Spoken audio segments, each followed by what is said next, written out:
Hello and welcome to the fourth and final major event of RLCS X Winter Split. It is time to find the best team in North America. I'm Jarjam, and with help of Craftman and Danny Boy and a lovely team here at Rocket RB, we'll be bringing you the best action NA has to offer.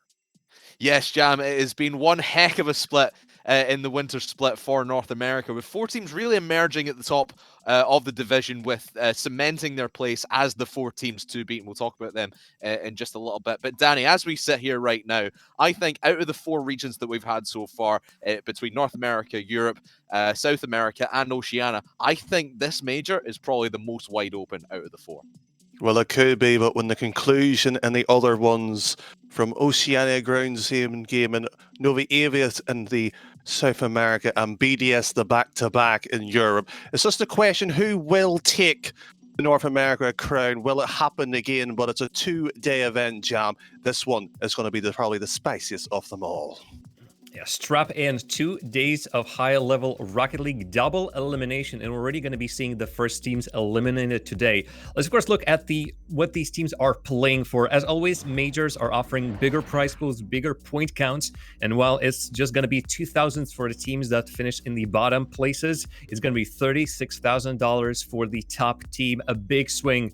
A lot of important RLCS circuit points as well. As it stands, those points are going towards the overall standings for a region, and the top 6 teams from North America, Europe, as well as top 2 teams from South America and Oceania are going to be going to Worlds. Granted, they've earned the most points out of them all. And let's take a look at those standings as they currently are for North America. Team Envy sitting very comfortably at that top spot, although NRG and Space Station Gaming are breathing down their necks. This is the top 3 right now in the point. And there's plenty more to be earned today, tomorrow, as well in the spring split. These are by no means the final standings. What a lead, though. Well, of course, in Europe, it is Team BDS who is sitting, at an Olymp, at an Everest compared to all the other teams. Here, it seems just a little bit more closer. And Craftman, this seems like a expected, perhaps, setup for these teams to take, or are you seeing someone over there that is not taking their deserved spot? Yeah, you've got, as we mentioned, the 4 teams that have really planted themselves at the top of the North American division, that being Envy, NRG, Space Station, and now Rogue are starting to come back into it ahead of G2. It's really between Envy and NRG for that number 1 seat going towards Worlds. Obviously, we've got the Spring Split, as you mentioned, coming up over the next few months, and then obviously, hopefully, World Championships over the summer as well. But really, like, you nailed it perfectly. Like, behind NRG, from 3rd onwards down, it's really wide open. Those last 4 spots for the World Championship really could change it, not just in the next few months, but just in the next few days. We could see teams drop out of the top 6 and new teams come in and start fighting for those World Championship spots as we get into the spring split. Yeah, by no means that spot by the Peeps. The final spot going into the Worlds is safe. So they're going to be doing all in their might to be able to go and solidify that spot, especially now that the G2 Esports as of recently have been having their fallings themselves. Well, it's also going to be happening throughout today on this stream, as well as UGC and the main stream over at twitch.tv/Rocket League. But if you also want to catch the action in French or Spanish, then go ahead to Rocket Baguette or the Rocket Street streams. We're going to be able to catch all of the action in perhaps your native tongue. And don't forget, there is a squad button below the stream, which allows you to watch all the 3 English streams simultaneously, which allows for a pretty good viewing. You won't gonna miss a match. But first, let's take a look at the bracket, mark some of the games that we are going to be covering, as well as the games that are going to be appearing on the other streams. Of course, G2 Esports and Pittburgh Knights, those are going to be the games we're going to be seeing on this stream, while KC Pioneers versus Version and Alpine Esports versus the Peeps are going to be broadcast on the UGC. The stream for them either is already live or going to be live pretty soon. Danny, sitting over here in the next round, the top 4 seeds, NRG, Envy, Space Station Gaming, and Rogue. Are there going to be any surprises looking at those teams today? I think anybody looking at that position, Jam, they'd be utterly shocked that the questions being asked in terms of a team from that caliber, that top 4 that Crafters was alluding to drop a game or drop a series this earlier. However, if I have to maybe pick one, I would have to say Space Station Gaming, Jam. Their regional performance good results-wise getting into the top sort of end of the business sort of regionals. It's just a question, can they start off well and keep that momentum going? We're going to have a big fight about this later on, Danny. But first, let's look exactly at what we're going to be showing today. We have 5 games in total for you in action. We're going to start with G2 Esports versus Ghost Gaming, followed by Pittburgh Knights versus Susquehanna Soniqs. The big match of today is going to be NRG versus either Version 1 or Kansas City Pioneers. And finally, for the final 2 games of the day, we're going to be moving into the lower bracket, where teams are going to be facing elimination. As in total, 6 teams today are going to be getting knocked out. The times that you're seeing right now is in the Pacific Standard Time. So if you want to adjust that for Europe, that's plus 9 hours if you're in Central Europe, or if it or anywhere else. I'm pretty sure you can do the maths. We're going to be starting pretty soon with G2 Esports versus Ghost Gaming. First and foremost, though, let's see how we got here. The whole winter split is now almost over. We had just one final hurdle to go through. Craftman, just how did we get here?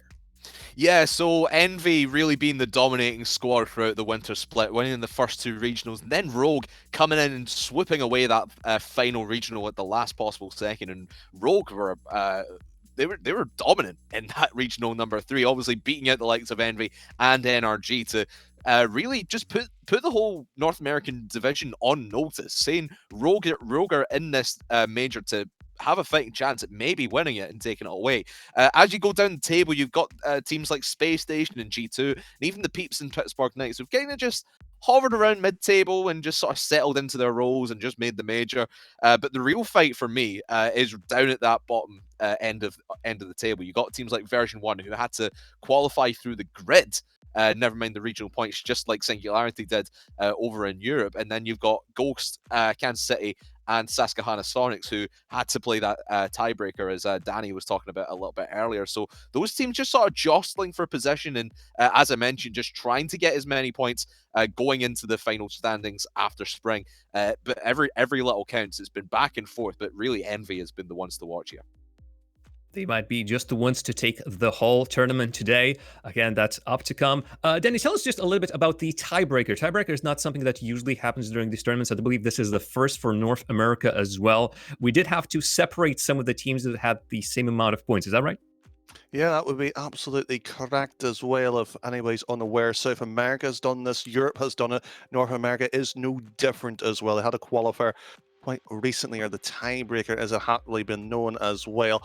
Bit of an interesting one. Soniqs, Jam, if you were unaware of it or anybody that there, was in a strange situation. They were playing in the qualifier or the tiebreaker itself, but one of their main roster sadly decided to have an early retirement and rolled his moves on in. Straight off, won it out right there in form against Loco. And yet Ghost Gaming had to beat them in the last chance. And we've been talking about earlier as well, KCP being the other particular match.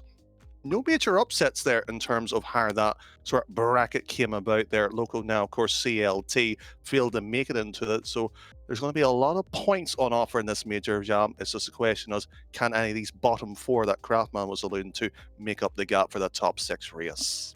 It is a tough battle for all of the teams included. And as you mentioned, well, North America is now new to these tiebreakers. North America is not new to coaches stepping up for their teams. I remember Chrome playing for their team. Fireburner, I think one of the most notable standing coaches players who I think did a pretty good job when he was asked to step up to the plate. But now, let's turn to the segment that is going to throw some punches, after which we might not be friends anymore, and a lot of arguing is going to happen. Of course, it's the most important question of them all today. Who is going to win the whole tournament? Who's going to take the major and the spoils to go with it? And of course, you in the Twitch chat can participate as well. A poll is just about to pop up with the options. We have provided a couple for you, plus an extra other option if you want to vote for another team that did not appear on there. So Craftman, which top 4 teams, well, let's just go perhaps with, what is your number 1 pick straight up to win it all? I think I'd be a fool not to pick Envy as the winner of the major. I think everyone's going to be picking them. I think I think you brought up a stat as well to us before that on the pick stop brackets that everyone's been doing over in the subreddit. 36% of people have chosen Envy as their winners, and 29% is NRG. The next lowest is Space Station, 16%. So you can see how it's skewing, and I think most people are going to be predicting at least an Envy versus NRG grand final. I think so. I'm picking Envy as my winners, but if I wanted to go a bold prediction and say a team who you wouldn't probably expect to get there, I'm going to go with G2. I think G2 might have the run of their careers. Well, maybe not of their careers, but at least of this winter split, because they've been, as I kind of mentioned earlier on, they've been kind of plateauing and not really doing much and just kind of getting the results to get them to the major. Not a lot of people have been talking about them as potential major winners. But I was looking at it, I think you always have a couple of upsets. And I think G2 could be that upset team to just run this bracket. I don't think they'd make it through the upper bracket, but coming through that lower bracket, that's going to be one heck of a challenge for them. So I'm going with Envy, but I'm not counting out G2 in this. Two very solid options to go with this. What about you, Danny? What's your number one to go to take this all? And also, what's your underdog? Who is going to make it the farthest or perhaps even upset the whole apple cart? Well, unfortunately, I want to be a tad boring, Jam, and go with Envy like Craftman did. All his reasons is sound. Turbo doesn't need much of a introduction or a reason. His name says enough. But realistically, when you look at sort of the underdog teams or maybe making that run, G2, solid pick, don't disagree there. But I'm going to even go further down the bracket, Jam. I'm going to go with Alpine Esports. Solid team, decent set of results that usually comes around. The only issue is they have yet to step up in the big matches and really sort of make that stamp on the NA region. That needs to happen here. If not, I think that sort of top 6 run might be coming near its conclusion. We might yet get a chance, I believe, to see Alpine if results go our way. There's going to be in the lower bracket. Of course, none of us are wishing Alpine Esports a quick drop to the lower bracket, by no means. But still, there is a chance that we might yet see them, and maybe they can entertain and make Danny one happy man with their playstyle. Interesting choices, gentlemen. Interesting choices. But as interesting as they are, nothing too really controversial. I prefaced the whole segment by saying we're not going to be friends by the end of it, but honestly, overall, I say, yeah, it's about all right. It is about I'll tell you who's not friends with us right now, the Twitch chat. Have you seen the poll result? Oh boy. Do tell me, Craftman, what are they saying? NRG have won our poll. 49% of our Twitch chat think that NRG is going to win the major. And to be honest, that's not out of the question. I mean, I said that Envy are going to take on NRG in the grand final. I think NRG are going to come through that lower bracket, and it's going to be one heck of a grand final, as we saw a couple of times already, this split. But I think, like you said, Danny, Turbo Pulsar needs no introduction. Despite being from Europe, he is the best player in North America on a North American team. So, are you trying to annoy or excite the? Maybe a little bit.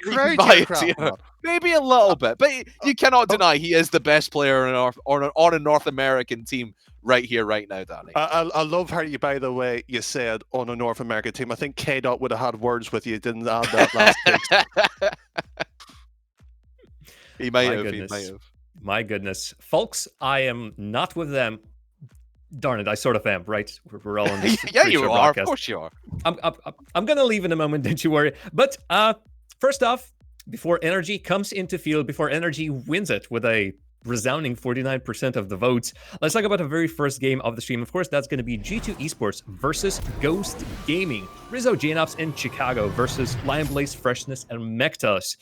And my goodness, this theoretically should be, you would weigh in favor of G2 Esports, especially since both of you have noted that G2 Esports might be that sort of your secret pick, your second option, and perhaps a little bit of surprising option for taking the major.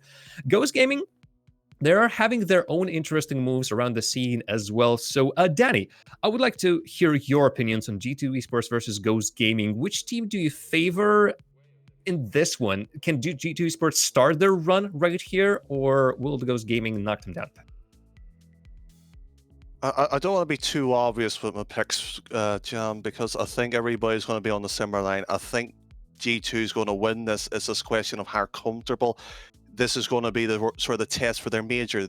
This will simply set the tone if they're going to be in the world contentions or not, because we've been talking about from this pre-show hard to chase and pack, but Ghost Gaming, I don't have much faith into them, but when we get into this game, I'll break it down even further why. And Craftman, knowing that G2 Esports are not having the best winter split, they were having a pretty strange fall split as well, especially after their great performances in Season 9. Can you see them bounce back right now? What has changed that you are putting your trust in them as well? I just like the way that G2 have been playing recently. Like I said, they've kind of been plateauing and not really reaching for the big victories against the big teams, but they've been beating who they've needed to beat. And that is what has kept them consistent and consistently in the same rough area of the scoreboards on the leaderboard wise, because they've finished 5th and 6th in the first 2 regionals, and then they dropped 1 place to 7th/8th in regional number 3. So staying around that level, that is good for G2, and having that consistency, I think, is going to see them past this Ghost Gaming side quite easily, I'd say. All right, well, the predictions from the casters are in. And a couple of questions still remaining before we start. Folks, don't forget that there is now a new system for getting the drops on the Twitch channels. I know this is maybe the first most asked question. The second one being, when does NRG play? When does G2 play? You know, when G2 are playing, they're going to play right now. But if you want to get the drops, don't forget to, first of all, connect your Twitch account, your game account over at rewards.rocketleague.com. And also with the new Twitch system, your new rewards are going to be appearing in the chat and also in your profile in the top right corner on your desktop client, and the same thing in the mobile applications as well. So do not forget to click. You're going to get 1 drop every hour, and then after you get that drop in the next 3 hours, the more you watch, the more drops you get. So get on clicking, get on following, and I hope that answers all of your drops question. But it is almost time, gentlemen. I think we are ready. The players must be ready, or at least feeling ready. The chat, I'm pretty sure they have been asking for a game for the past 30 minutes, despite us being only live for about 15 or so. Let's get into action. So I'm going to give it to you, Danny Boy and Craft. Thank you very much, Jam. Yes, we are ready to go on this one. And Danny, we talked about how G2 have kind of just been hovering around being the consistent team. Meanwhile, Ghost, they had a strong start to this winter split, but they've kind of tapered off and are now down at the bottom of the scoreboards and are really just fighting to scrap away any wins they possibly can. It's the situation they find themselves, but Craftman always were rested onto the team's shoulders that they cannot get the wins, and they find themselves in these situations. But Jam slightly alluding to the pre-show on one of the questions, what I thought, why maybe G2 will outright sort of win this. They met twice before, and G2 won them both, quite simply in the grid as well, week 2 and week 4 of the winter split. But Crafters, do you agree with that statement? Well, what I will say is those 2 meetings in the grid did go to the 5th and final game, with G2 taking it away, and looks like G2 might get the first one on the board. No Line Blazo taken into the corner, but obviously past results are in the past, Danny, and now this is the major competition. This is where teams come to play and bring their A game. And that is exactly what Freshness is doing. Mektos gets the pass into him, and Ghost have the first goal of the game. Well, this might just set the tone for Ghost Gaming's campaign, and it is Freshness who will tap it in quite nicely. It's a lovely passing play. It's just the case, can Ghost Gaming continue this settling sort of opening game for them? They do really need to get settled, but JNAP's looking to unsettle their nerves on the back line. Rizzo will take it off the backboard, but Mektos very patiently takes it away back to the midfield. Because Ghost Gaming have not won a single game in the regional competition since regional number 2, when they beat Susquehanna Soniqs. But G2 finally getting one back on the board. A lovely play by JNAPs to set up Chicago. Fabulous tucked in as well. Limbley is not able to get that one away either, and surprisingly so was one of the stats for himself in particular as well, Craft, but he's actually leading the team in that particular role as well, so we expect him to perform decently well. But Freshness from the corner, Chicago has all the option, and Rizzo, lovely idea on the bump, shoot open a few doors and avenue. Not happening, however, for G2's account. I'll just quickly correct myself. Susquehanna Sonics was the last series that Ghost had won, and Mektos gets a goal to boot as well. The last game that Ghost Gaming actually won was against Envy, where they lost 3-1. They went 0-2 in regional number 3, 0-6 in games. But this is a good start if you're Ghost Gaming. 2 on the board in fairly quick succession, and you're holding G2 at bay. That's impressive as well. G2 statistically can be quite impressive as well. And if you actually do look at the stats a bit more closer as well, you see Rizzo's low down in statistics, but it doesn't tell you the full picture. He adds a decent amount of quality onto the pitch here. So what will he be conjuring up, especially as that third man role? And here is the man in question. Not happening, but he's waiting in the net to cause some issues. Ooh. And Mektos had to get that one away. He really did. And just holding on to their 1-goal lead at the moment, looking for a third. Now G2 starting to get settled now. JNap's bringing it down himself. Can't get it past Freshness. Go into the corner and the rest of G2 will come in for support. And this is what G2 do best now, just holding onto this ball in their opponent's half. Just bringing the game to their opponents. Coming up for halfway through this one, Danny. And right now you would say that Ghost are looking like the ones to beat here, but there have been a couple of mistakes, and that is why G2 has held this ball for a long time down the blue half. Chicago will get a shot off. I thought that was going wide, Danny, but it just trickles in for the tie. Well, this is a bit of sloppy defending, to be truthfully honest, by Mektos. Just moves out. Ooh. We talk about back posts, how critical it is. I left it wide open, and somebody with Chicago's shooting abilities, accuracy as well. Well, no wonder he could be so threatening for G2 when he's on form. It's just the case you said. Ghost Gaming were the better side. They've got to prove it now. Over a team that's 5.19 saves per game. Mektos 1.45 saves per game for him alone throughout the winter split. A little bit of a lapse in judgment on that one. Now Mektos will try and make up for his mistake and get that ball in for Freshness, as we've seen a couple of times already this game. 2 minutes gone, and now Chicago looking to get into that backboard, and G2 now starting to looking to punish the mistakes that Ghosts are making, just the slight hesitations that Ghosts are making, trying to get out of their own half. They're slow to get on this ball, and that's where G2 are starting to come in, just punishing them and playing this close quarters Rocket League, Danny. Ghost Gaming seems to struggle, but again, Freshness looking in the middle. Lions Blaze is just standing still, waiting for that ball coming in. Needs to be a bit more proactive as the third man. Well, to an extent, proactive, but I love the fact that Ghost Gaming are controlling the tempo. You talk about close quarter at times. Ghost Gaming are willing to play tight, willing to be at the front of G2's face.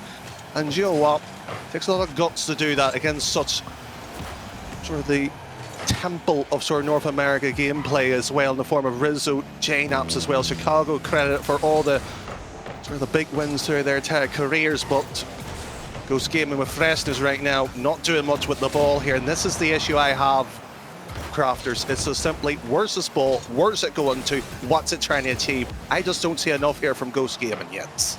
Yeah, it just seems loose a lot of the time, and any loose ball that you see in this pitch right now seems to get picked up by G2 fairly quickly.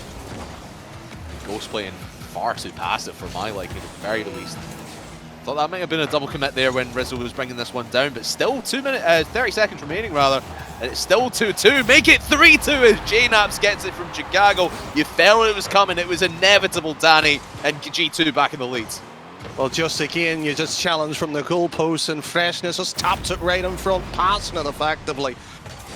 After leading this game, you just got to think of the psychological blow this will do for Ghost Gaming, Craftman. It's just simply, once again, they had chances, they could get away with some things, but not with G2, not in the mood they are in. They may have been slow in the opening game, but they ramped up like this. I think a sweep might just be on the cards. Yeah, stay back in the lead. It's actually the first lead that G2 have had throughout this first game. And it might not have been the strongest performance from G2, but they've done enough to at least keep it themselves in the lead. Ghost might have one more attempt here, but no, it will drop to the floor, and G2 will take the first victory in this series. And as you said, Danny, it was just slow paced by Ghost Gaming, and G2 right on this ball whenever it was in their hands. It may have been slow, but here's the bit that I found a bit sort of strange from a technical point, Craftman. Ghost Gaming's sort of opening goal, their opening positional style was a couple of passing play, a bit of teamwork getting into it. But G2, it was mistakes they capitalised on effectively throughout half of the opening game. and they bounced on those opportunities when presented. That's experience at the high level. Because if you look at Ghost Gaming through their entire career, they're lacking in terms of sort of that top tier, mostly through the rival series. RLCS Axe, of course, the built up from that. But the issue now they've got to find themselves is, how do you stop G2? Yeah, it's a question of whole time. Can I just point out, JNAPS had 10 shots in that game.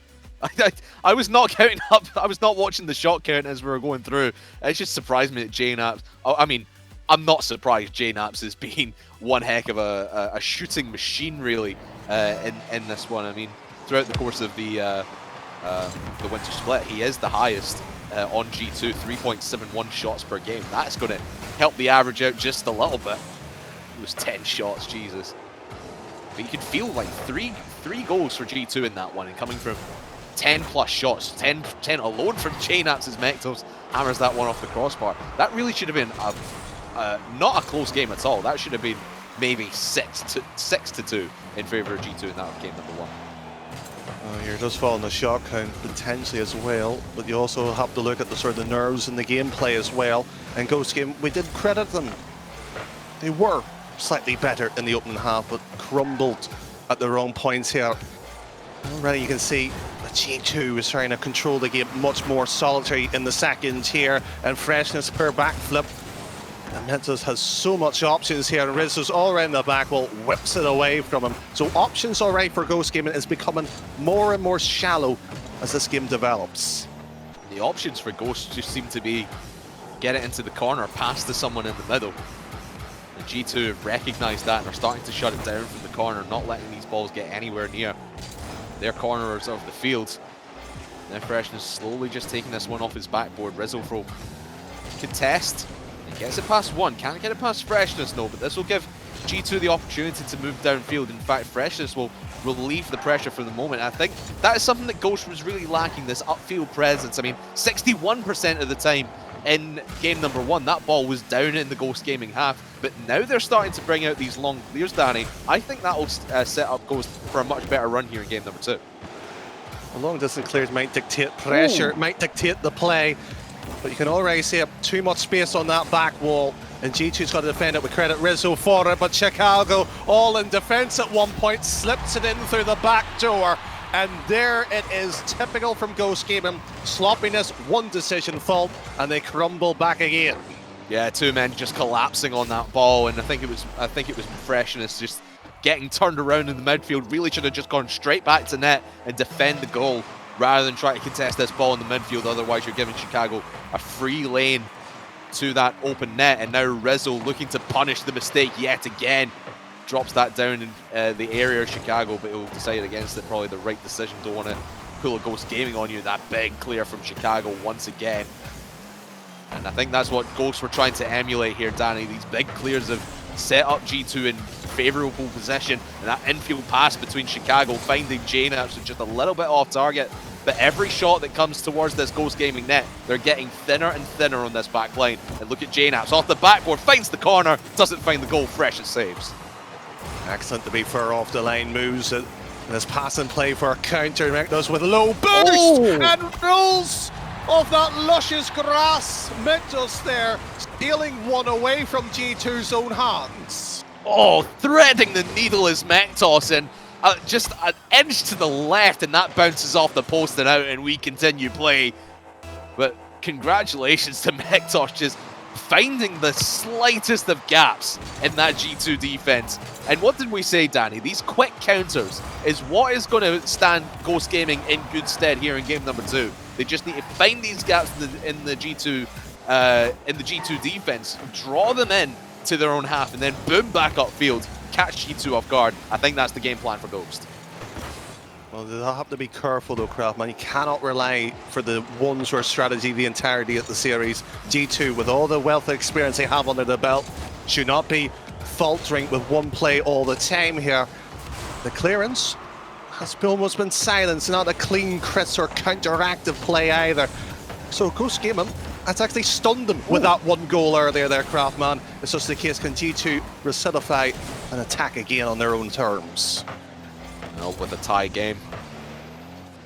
Need to thrive in these kind of situations. Nice play there by Chicago. Tees it up I thought he was teasing it up for maybe Rizzo coming through for that one, but picks it up himself, and probably the wrong decision because now Ghost are cleanly into the G2 half. Yet again, just Freshness hovering in the midfield and the last man back. He's off it. These third man plays from Freshness have been dangerous at best.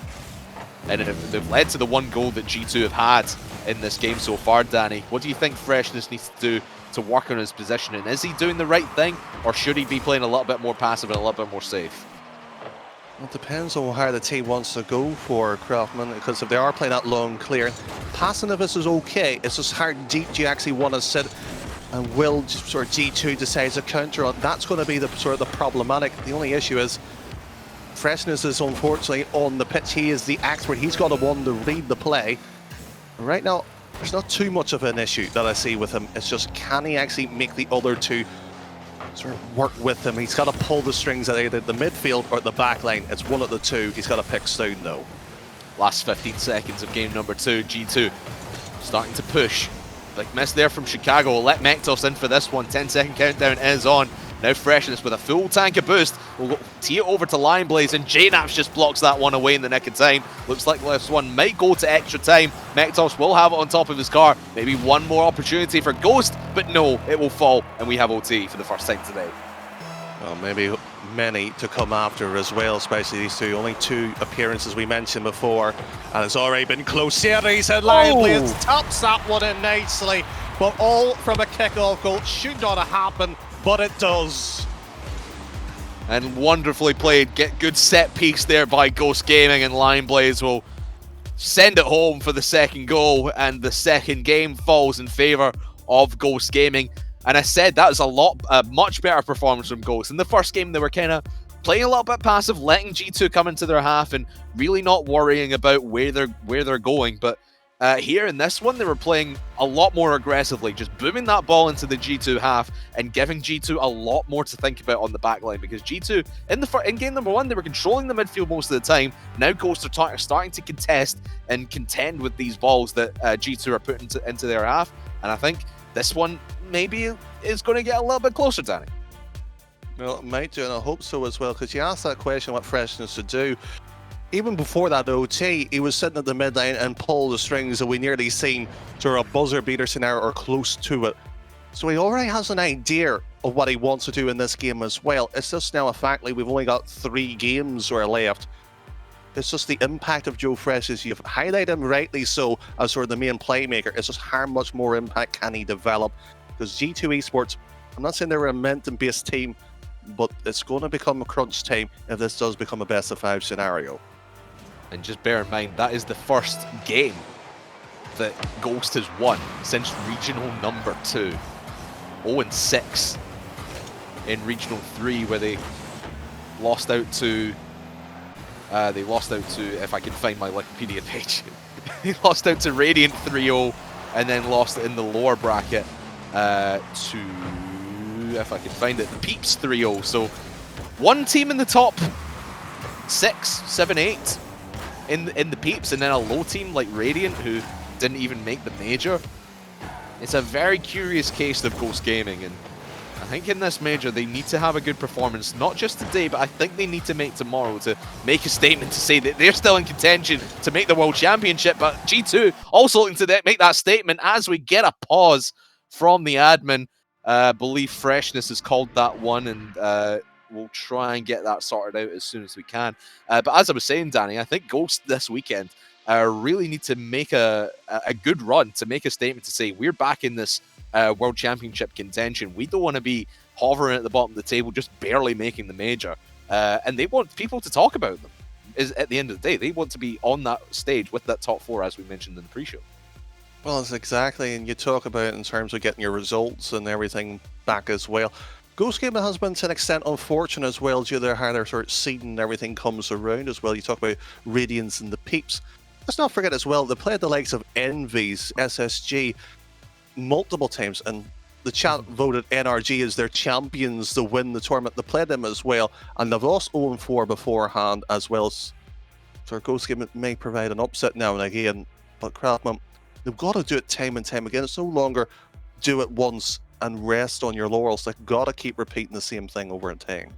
Yeah, I mean, if they were able to pull off, and I mean, this would be an upset victory if they were able to take out G2 in this opening round. They would go on and face, well, whoever wins this matchup is going to go on and face Space Station Gaming in the next round. And I think if Ghost can beat, if they can beat G2 here and then take Space Station to maybe Game 5, I don't see them winning that.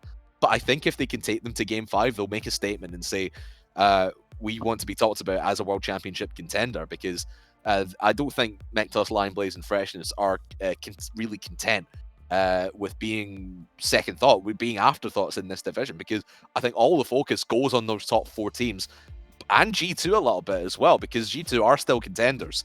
But you look at the top of the standings, and Ghost doesn't get talked about a lot. Well, it's just simply the fact as well, Craftman, you've got to look as well who's on the pits, and you talk about stature and everything else as well. Ghosts might be sort of getting unfortunate because you look at the scenario that you've got G2 Esports. It's just simply one team that you do not want to face, because they are really good at sort of grinding results out when they have to as well. And generally speaking, if you look at their grid formats as well, they have decent set of results, and when they have won it, do you know who they've beat, Craftman, or would you like me to tell you? Go on. I would love to know. SSG twice and NRG twice. Yeah. So can we say the same about Ghost Gaming, though? It's tough to say, really. I mean, when you look at when you bring the grid into it, Ghost have not had the best run in the grid. All 4 weeks they went 1-2 in their group, and then lost their opening playoff game. So, who did they beat in the grid? They've beaten Alpine, Alpine twice. They beat Charlotte, the old Charlotte Phoenix, when they were still on that roster, and E United. Those are the only the only 3 teams even. I can do maths. The only 3 teams that Ghost have beaten in the grid. And I know a lot of people don't like to look at the grid results and say, oh, it's kind of, people don't try for the grid and all that, but it's, at the end of the day, it's RLCS competition. You are still playing against RLCS competitors. So you have to take into account what people do in the grid week on week, week in, week out. And I mean, version 1, that is the reason why they are in the major for a start. They got through the grid wildcards, got that spot. So when people don't get good results in the grid, people dismiss them. I like to look at them because they are still going against RLCS competition, as I said, and Ghosts have just not put those results in. And that's indicative of why they're at the bottom of the leaderboard in the regionals as well. Well, you have to look at the whole picture, and as you said, if they don't have it and they're not in the conversation, the only way of fixing it is getting the results against the big teams that's prior to it. And that's the only way, Craftman.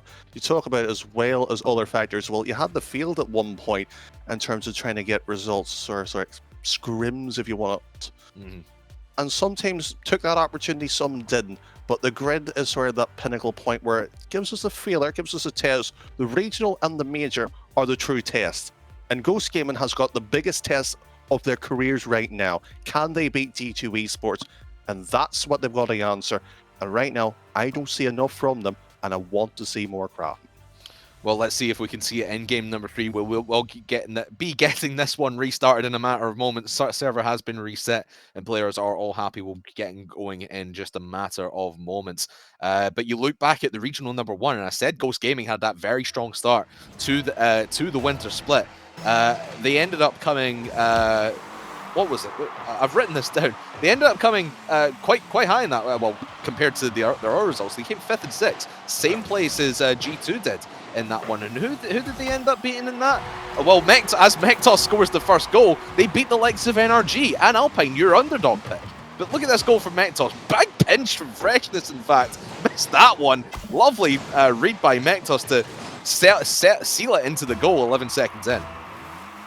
Well, big names, big possibilities, but the only result that really matters in the current is this one. And he said that one goal will set Ghost Gaming up, and hopefully many more if you're supporting this particular team here. Chicago looks to remove it. Ideal pass, but a little bit too far, and Rizzo will be beaten.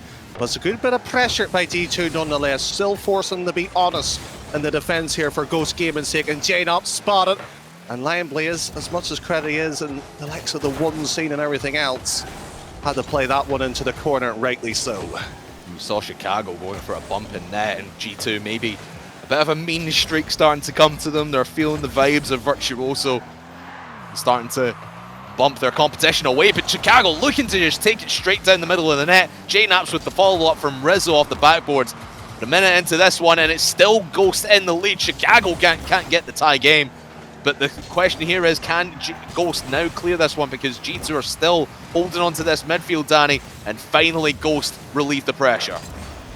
For how much longer? Because you can sense JNaps moving down. There's decent block here, and Chicago, bit of ground game play. Lovely flick as well, straight on target. Lion Blaze on his near side, had to be careful.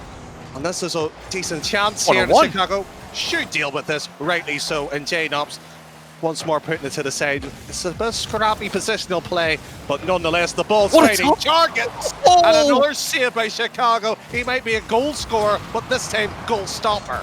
Oh, Mektos is starting to get into his groove and starting to find these jaunty angles and these epic plays, but off the crossbar goes Chicago. That was an issue just before the pause as well in this game. G2 hitting the crossbar, and look at Chicago now goes up for this one, tries to fake out Lion Blaze, will not get it. Can Chicago get it over, or sorry, Rizzo get it over to Chicago? Yes, he can, but no shot will come of it. And now Mektos up to freshness, fakes him out. Can he shoot? No, he can't. Off the backboard into the corner.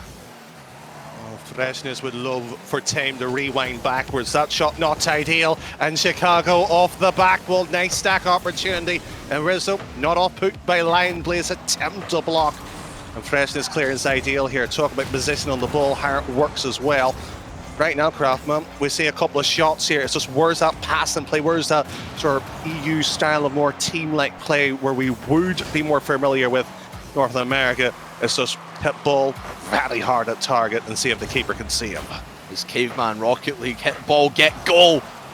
And Chicago looking to get himself on the board here in game number 3 will be denied, and now Lion Blaze will try and get this ball up for a counter-attacking opportunity. Ghost Gaming looking for any possession they can. Freshness, nice pass into Mektos, but cut out by G2. And I mentioned in game number 2, Danny, that Ghosts were starting to go for that style of play, but a lot more often than not, getting the ball into the G2 corner and then swinging it back into the midfield.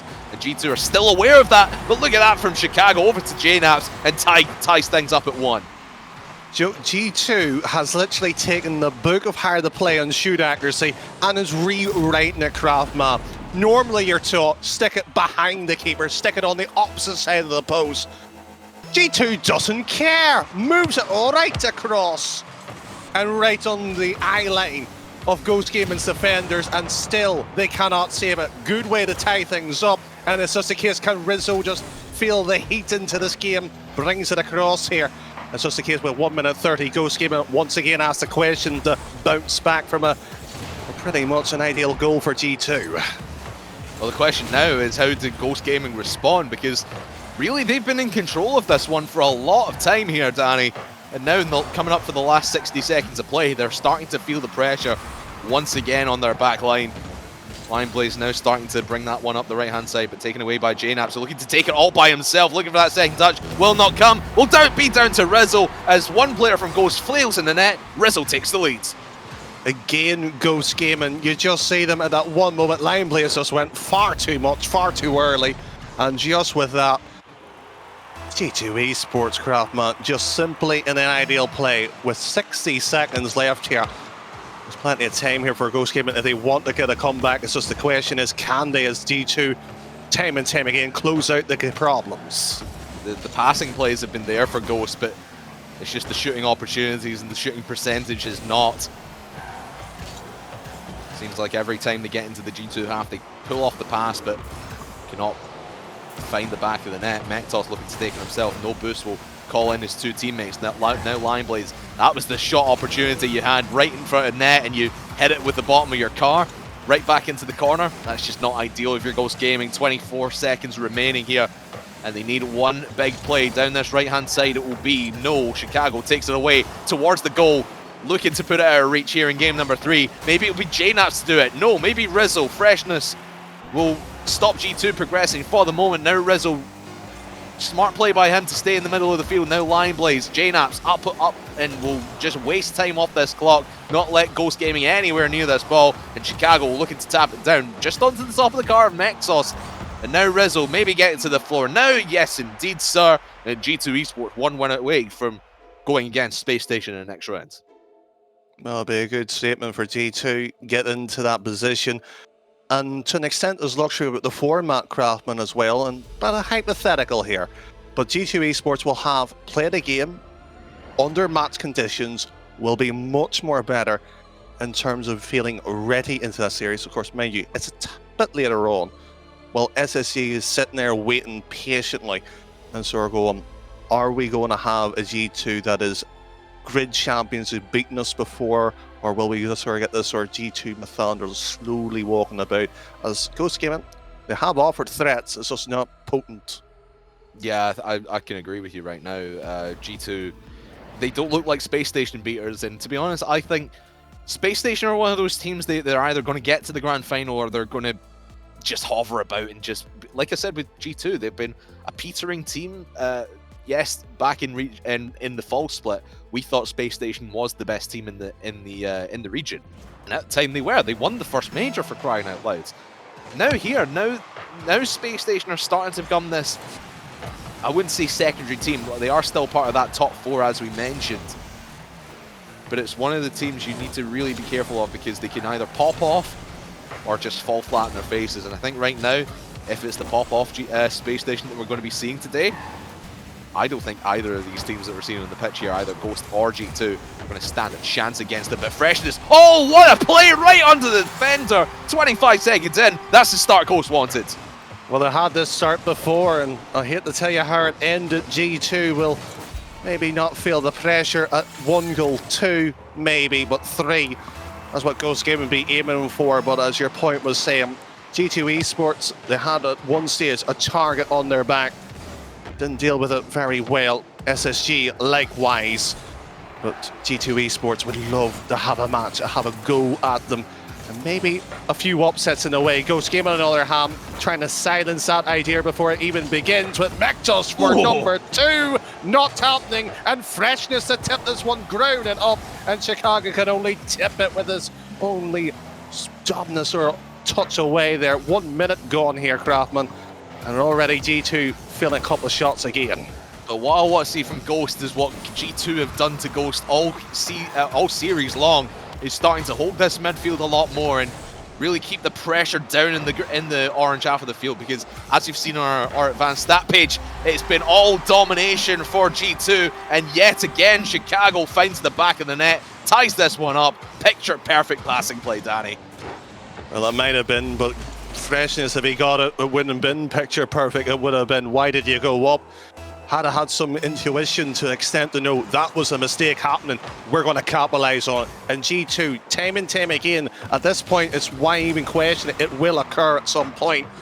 And Chicago trying to whip this one into the middle. And JNaps, a couple of pre-flips back over to Rizzo. This is fancy play nonetheless. However, not a counter-attacking opportunity, actually put a shot on target. You talk about 10 in the opening games. Well, the numbers haven't fallen down, but you do not need it when you take your opportunity. What we really need to see is Freshness yet again pulling off those moves to get past the defense, and again just Rizzo, just every time this ball gets banged into the G2 half of the field, they have to have Rizzo or someone else go and contend the ball and stop Ghost pushing, and every touch that G2 make in their own half, Ghost are just getting, I suppose the only way I can describe it is they're getting scared, Danny. They're getting scared to go for this ball. Every time they boom it into the G2 half and the G2 player makes a touch to get into their own possession, Ghost just seems so hesitant to go for it. And this is what we're talking about. The slow-paced play from Ghost is not serving them well, against the high-flying G2 right now. The G2 Esports themselves at some point will quite literally adapt to the game at any pace. You said it, they're probably more comfortable, much more happier at fast pace. But how about this one, Craftman? Was this slow enough for your liking? No, this is high-flying octane stuff from Ghost Gaming, and I mean, Ghost could have set that up a little bit better for them, but hey, a goal's a goal at the end of the day, and 2.5 minutes gone, 2.5 to go in this crucial game number 4. Freshness puts one in the back of the net to send Ghost into the lead yet again. The question here is, Danny, we've seen Ghost hold on to the lead for most of these games in this series, and G2 just nip it right at the end. The question now is going to become, how does their defense hold up, or would they want to go for that 3-1 lead? That's a good question, and that's pretty much how they want to respond to it, and this is not it. This is not it. Somebody get a lifeboat for Ghost Gaming. I think they're on the sea right now. It's just a question, are they drowning or not? It's just a cannonball from Chicago from the middle of the field, sinking the ship of the defense that is Ghost Gaming. And just as quickly as they were in the lead, we're back to a tie game. Ghost now clinging by their fingernails, you would have to say, because G2, when they get rolling, they get rolling. I think Lionblaze and the rest of Ghost need to find a goal right here, right now. They'll ping it back out for Mektos, who's waiting patiently in his own half of the field over Chicago. Now Lionblaze, Freshness in lieu of him. Trying to take himself, maybe not the right decision. He did have Freshness there as a passing option and decides against it. 1 minute 25, and now JKnaps on his own. We know how well he does in 1v1 situations, but no boost in the tank. Will have to let him fall off of that one. Now Mektos pings it upfield. No one from Ghost in pursuit of that ball. It will give G2 the opportunity to go for net yet again. And that's what I was saying, Danny. Every long clear that's coming from Ghost, they're not challenging it. They're going to have to find a way of solving it, and we talk about their past experience as well. Ooh. Ghost Gaming, when they reach sort of 3 each there, they usually will score the 4th one, and JKnaps. One mistake there, Rizzo straight into the corner. I think at this point here, OT looks more probable. And Mektos' flip reset should be easily dealt with. Into the corner as well. G2 in this situation with a minute under, with frankly a chance and a destiny with one of their most fierce rivals. They're playing safe, and can you blame them? You really can't blame them. I think if you're Ghost, you take overtime at this point. Because G2 are just battering you with everything they've got. Take the reset on the kickoff. Get that overtime victory, as they did in game number 2 within quick fashion. 6 seconds in game number 2. They won it in overtime. Will we see the same again? But that's a loose ball from Rizzo towards the middle of the field. Luckily enough, no one was there from Ghost to follow it up, and now Freshness brings it around this corner. 5 seconds to go. Pass out to Mektos. Plenty of boost in the tank. Could get it on the backboard. Yes, he does. Here comes Freshness, and Lionblaze to finish. No, he can't get there in time. It'll drop on the ground, and we find ourselves in our second overtime. Well, will we have that decider, or will it be ended by G2? And the cross of Rizzo right there, and JKnaps waiting patiently, right, so good, ideal first touch, second! Oh! And Mektos there, we'll just be thankful to see that one not go in with 20 seconds gone. Ghost Gaming, oh dear, you're giving a few heart attacks for their supporters. And as you said, Danny, this is to stay alive for Ghost in the upper bracket. G2 win this, they will go and face Space Station. Ghost need this to stay alive and go to game number 5, and they would want to stay in this upper bracket because in the entirety of the winter split in the 3 regionals, they have not won a single series in the lower bracket. So they want to stay alive as long as they possibly can in this upper bracket to give them the best chance to have a good run this major. Minute into overtime here, Lionblaze round the corner. No boost in his tanking. Probably the right decision from Ghost, just back off and let G2 come to you and beat them 50-50 in the middle of the field, and that's exactly what they've done. Lionblaze now contests this one in the corner, looking for Freshness. Half a tank of boost could make something happen. Mektos is sitting far too far back, and if JKnaps got a shot off there, that might have been game over, but now Rizzo taking himself. Lionblaze, awkward save into the corner, safe for now for Ghost. You said earlier, they were playing a bit passive, a bit afraid. Well, that's the perfect picture of Ghost's Gaming's temperament in this situation. G2 will happily sense that there's blood in the water. That passing play not going to serve purpose for G2's advancement in this major, and Fresh is being bumped by his own teammate. Are they trying to tell each other, you've got to move up? No, you move up. It seems to be a little squabble by Ghost Gaming in the back lines. Panic in the communications maybe, and who can blame them? major championship on the line. They want to put in a good performance in the upper bracket here. Freshness wins that ball clean on his own side. Could set up Mektos to come in for this one. Where's Lineblaze though? He's a little bit too far back is where he is, but half a tanky boost. He'll have another crack at this. Chicago will come in the contest and will win it as well. Mektos, everyone diving at that one. That's an open net for G2. Oh, what a defensive mishap for G2. And Ghost steal a game here, and we go to game 5. Chicago. Oh dear, the bounce goes uncanny. Rizzo went away as third man, and that read by J-Naps. Oh. If this wasn't a major, you'd be sitting there laughing to an extent if it was a scrim, because you know they can bounce back. There's nothing riding on it. But you'd be crying, your hands will be in your head right now, sort of going, why did I miss that, Craftman? Why did I miss that? Because that was the difference between this game. One singular bounce, and Ghost Gaming could bounce their way against a round 2 matchup in that upper bracket against SSG. Yeah, we'll see it here on the replay as well. Chicago just missing that one, and oh man, just falls apart the last second for G2. And we were talking about how solid G2's defense in the midfield has been all series long, and they've not really been tested on that back line, but Ghost just wears them down, put shot after shot on. They had 10 shots in that game. I mean, remember, J-Naps had 10 shots in game 1 alone, and now Ghost win that with just a little bit of alleviated pressure, and really that air dribble from Lineblaze to set everything up and bring the G2 defenders out. We go to Champions Field. We go to game number 5. Who is going to walk away the victory here? Will it be Ghost? And the first time that they have beat G2 in this iteration of Ghost, and most importantly in this winter split, or will G2 maintain their perfect record against this team here in the winter split and maintain their 3-2 record against them as well? Chicago will have the first crack at net, but blocked away by the defense. Rizzo now takes this slow, draws in Freshness. 2 men to beat now, 1 man to beat as Chicago comes in for this one. Can't find the corner, and Freshness takes it away. What a play by G2, but just could not find that final shot. Time G2 will smarten up and take that opportunity. You talk about winning, one opportunity, 1 goal, 1 shot. That's all that you simply need.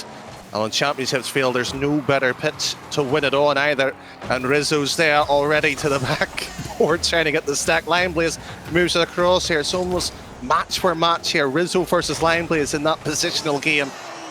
Lineblaze does well this time around, and Rizzo beating Lineblaze being the interception player there that time around. Minute gone, goalless. Will we see this clock dwindle down? Not a goal into an OT decider. Well, Craftman, I feel like that might just have a strip raider already on the works. Ooh. J-Naps very close to turning that one, and then Freshness had to make the save right there. G2 have been putting all the pressure onto the Ghost net. I don't think I've seen this ball trickle into the orange half of the field, Danny, for maybe more than 10 seconds. And certainly not with a Ghost player in possession. Now Rizzo slow plays that one towards the net. J-Naps on the follow-up, can't find the corner, but Chicago can find the goal under the crossbar. G2 take the lead.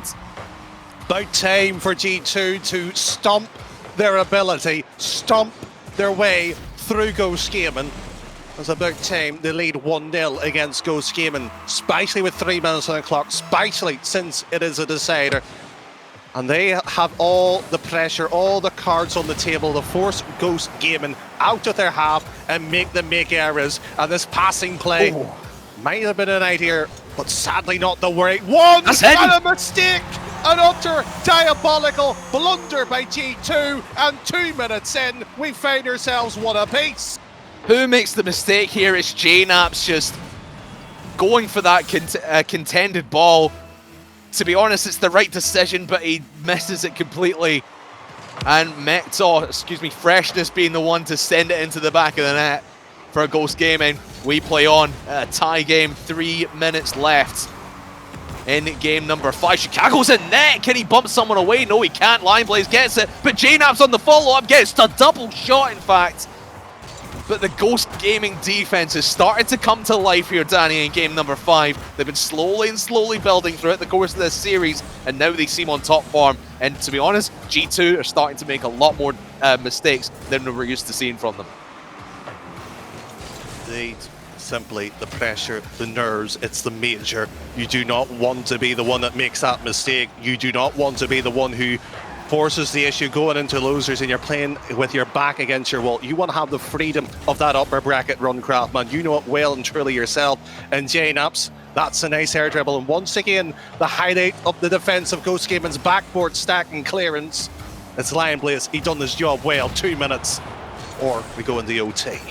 Freshness eliminated from the field. He had the ball on top of his car. Might set up G2 for a play. Will do, but Freshness spawns in the nick of time and blocks that one from Rizzo. Can't block this one though, and Chicago gets his second, painting that top left corner. Well, there we have it. Simply Jane ups to Chicago. Typical passing play and a bit of genius from them too. Ghost Gaming. Oh, you gotta feel a bit sympathetic to an extent. Again at the near post. Again, that same falter. Something they may have to work on. Maybe during this match, if they can still hang on. Of course, they'll need to grab a second goal, Craftman. It's just whether can they, as Chicago does, clears it down, and Rizzo is just looking for a bump, and he's making line beats. Sweating a mistake, and a bit of experience by Mectos. Back into the corner goes. 1 minute 30. Ghost Gaming hanging on. And that Mectos save is the second for him, and the 9th for Ghost in this game number 5. They've only had one shot, and that's came from that one goal from Freshness. They've had nothing in terms of offense. It's all been defense, defense, defense. And G2 are wanting to punish it like what happened at the end of game number 4. Pressure can get to you. But maybe an opportunity now. Lion Blaze teased that one down. Freshness is there. Might have wanted to make a touch, but here comes Mectos, and then Freshness follows it up and gets it and ties it.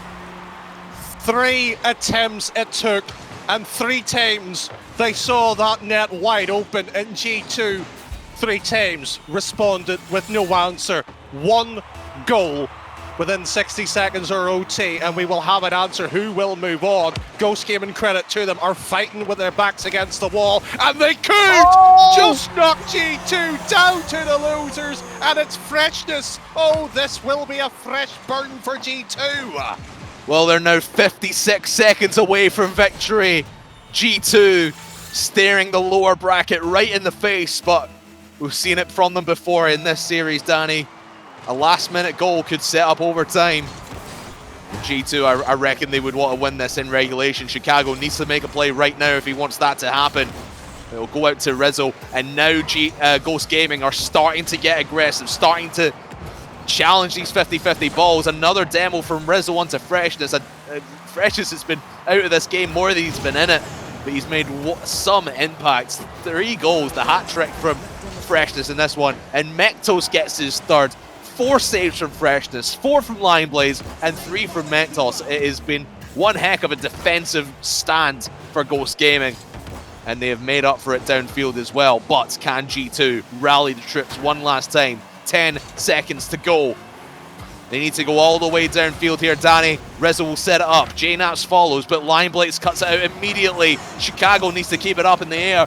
And now Freshness maybe just ducks this one onto the ground. Rizzo is there, but he can't get to it in time. And for the first time in this winter split, Ghost Gaming have beaten G2, and they will play Space Station in the next round of the upper bracket. Upset on the books, there's no doubt on that. Nobody would be sitting there saying, Ghost getting beaten G2. That's not going to happen. But it did. Former major champions in terms of the setup of winning the likes of E-League, the likes of the Spring Series.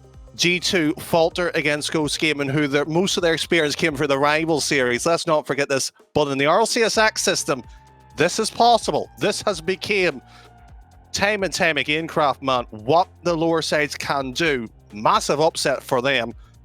But they play SSG. Not a easy match to walk into as your upper bracket round number 2 game.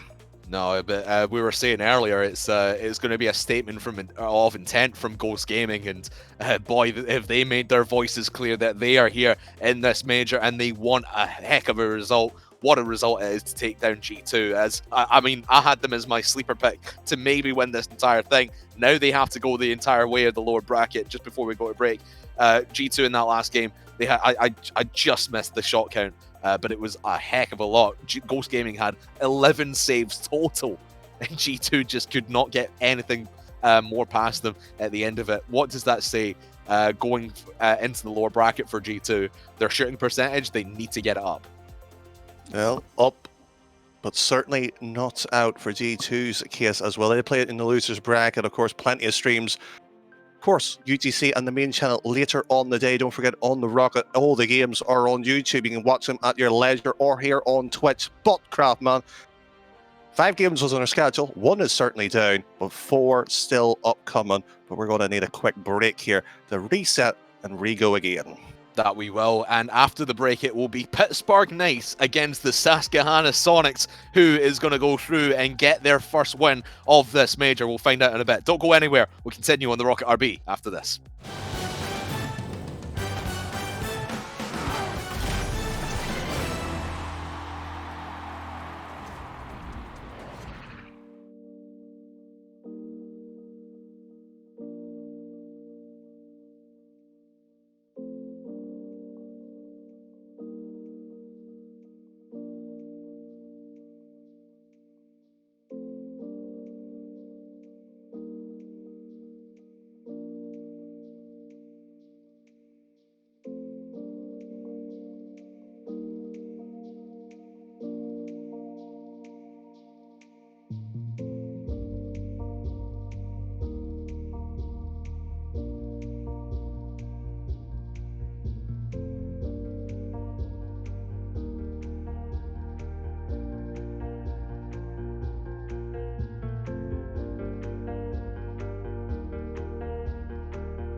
Welcome back, everybody. It is me, Boy Royal, joined by Crafters after an extremely exciting match in Crafters. You were, of course, just casting it there. Give it a quick rundown of what we just saw.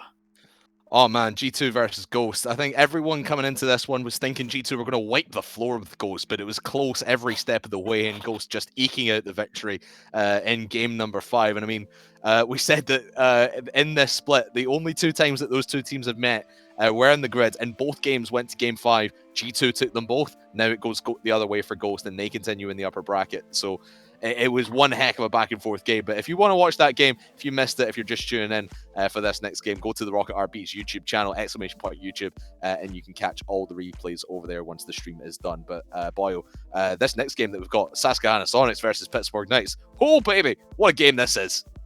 What a game, indeed. And Casters, I don't want to be one to brag, but I am going to brag because I like to be one to brag. Of course, you go ahead and brag. Go ahead and brag. I'll let you have your moment. You have your moment. You know, that last game happened, and I do like to consider myself, you know, pretty intelligent, obviously, because just look at me. Just look at me. Got a nice shirt on.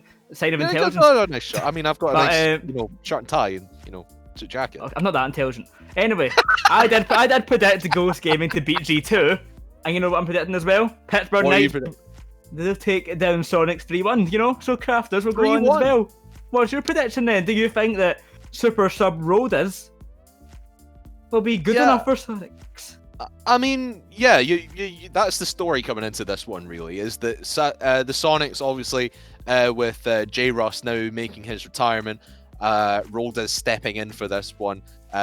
It's going to be an interesting dynamic, and obviously Rolda's obviously played for Soniqs. I think back in the fall split, I believe he played for them back in the fall split, and they did all right there. But for this team right here, right now, I'm going to have to agree with you. Pittburgh Knights have been too strong this split, and we talked earlier in the pre-show about the top 5, or the top 4, obviously being Envy, NRG, Rogue, and Space Station. But you've got to make the argument that Knights are really fending for that number 5, number 6 position in the region, alongside obviously the team that they used to have in the Peeps. And Soniqs have just kind of fell by the wayside. Obviously, they had to play in that qualification tiebreaker along with KCP, Local, and Ghost as well. So yeah, I can agree with you. I think Soniqs. I mean, you never know. I don't think it'll be as much of a whitewash as it was in that previous, or sorry, as we thought it was going to be in that Ghost G2 game. But I think Knights easily win this. I certainly think it should be a closer game than we would expect from G2 Ghost, but our expectations are not being met today, so who knows what way it will go. But you talk about that major tiebreaker, and we've already mentioned Rodas. We'll mention him a little bit more. In that major tiebreaker, Rodas steps in. A big kind of weight on his chest here to make it to the major as this sub, after J was just retiring. And he comes in to that major tiebreaker, and gets the 4th highest in the Octane rating for it, the highest in his team, the most goals per game. Like, the man was absolutely insane, so if he can keep that up, you know what, I say Pittburgh Knights will win, but I do actually rate Soniqs' chances to give them a good run for their money if Rodas can keep up that super sub power. And we've seen super subs in the past. Boyle, most famous, of course, being Turbo Pulsar. And as I said in the pre-show, Turbo Pulsar from Sweden, the best player in North America right now. He was the super sub back in Season 3 for his World Championship run there. So maybe it's a Turbo Pulsar situation for Rodas coming into this one, but time will tell.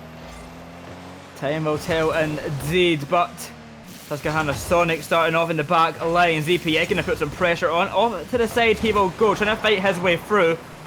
Rodas a touch out to Rodoko off the corner. It rolls up high. T. Carell, player coming from the collegiate scene, has made his way to the big stage and has proven himself to be an excellent player up there. But will it be good enough to take down the Sosa ZPS Rodoko squad? They've been making some good runs here and there, but an excellent finish this major, but putting him in a good standing for a potential top 6 position. Yeah, and I mean, just hovering on the outside of that top 6 in the overall standings across both splits for Pittburgh. Obviously finishing 7th overall in the winter standings, and in the overall standings, 790 points they have right now, so about 300 off of Alpine, the next above them. A good run here could send them to the moon essentially, and just rocketing towards those top 6 positions. Obviously, they're going to pull away from local now Charlotte Phoenix in the overall standings because they didn't actually make the major. Pittburgh Knights, good run here, could set them up for future endeavours going towards that World Championship. Certainly so. We've seen the likes of Ghost now doing well, beating G2. It puts some pressure on teams like Pittburgh Knights, other teams around that kind of area as well, teams like Soniqs as well, all around that kind of area. When other teams like them are doing well, like Ghost Gaming, making these upsets, these guys have got to make the runs as well. These guys have got to have a good major, as all the points matter. It's double points from the regionals, of course, but that's like getting the same placement in 2 regionals in a row. Just think about that. Imagine you win the major, that's like winning 2 regionals. Okay, that's probably not going to happen for these teams per se, but just that double point aspect is such a huge advantage when teams are so all over the place, so inconsistent at times, that one good result in the major means so much. So we're going to see the best quality Rocket League we will see through these majors. I mean, you never know. I mean, Susquehanna Sonics could make the run of the century and get to the final. I mean, just speaking to the guys at pickstop.gg, and they were saying two people have predicted Susquehanna Sonics to in their brackets to win this major. Just for fairness, one person has picked Pittburgh Knights, so probably the social media admin over at Pittburgh Knights has been the one to fill out their bracket on pickstop.gg and bring that one through. But I mean, it's interesting that the pros aren't even doing their own brackets and not predicting themselves. So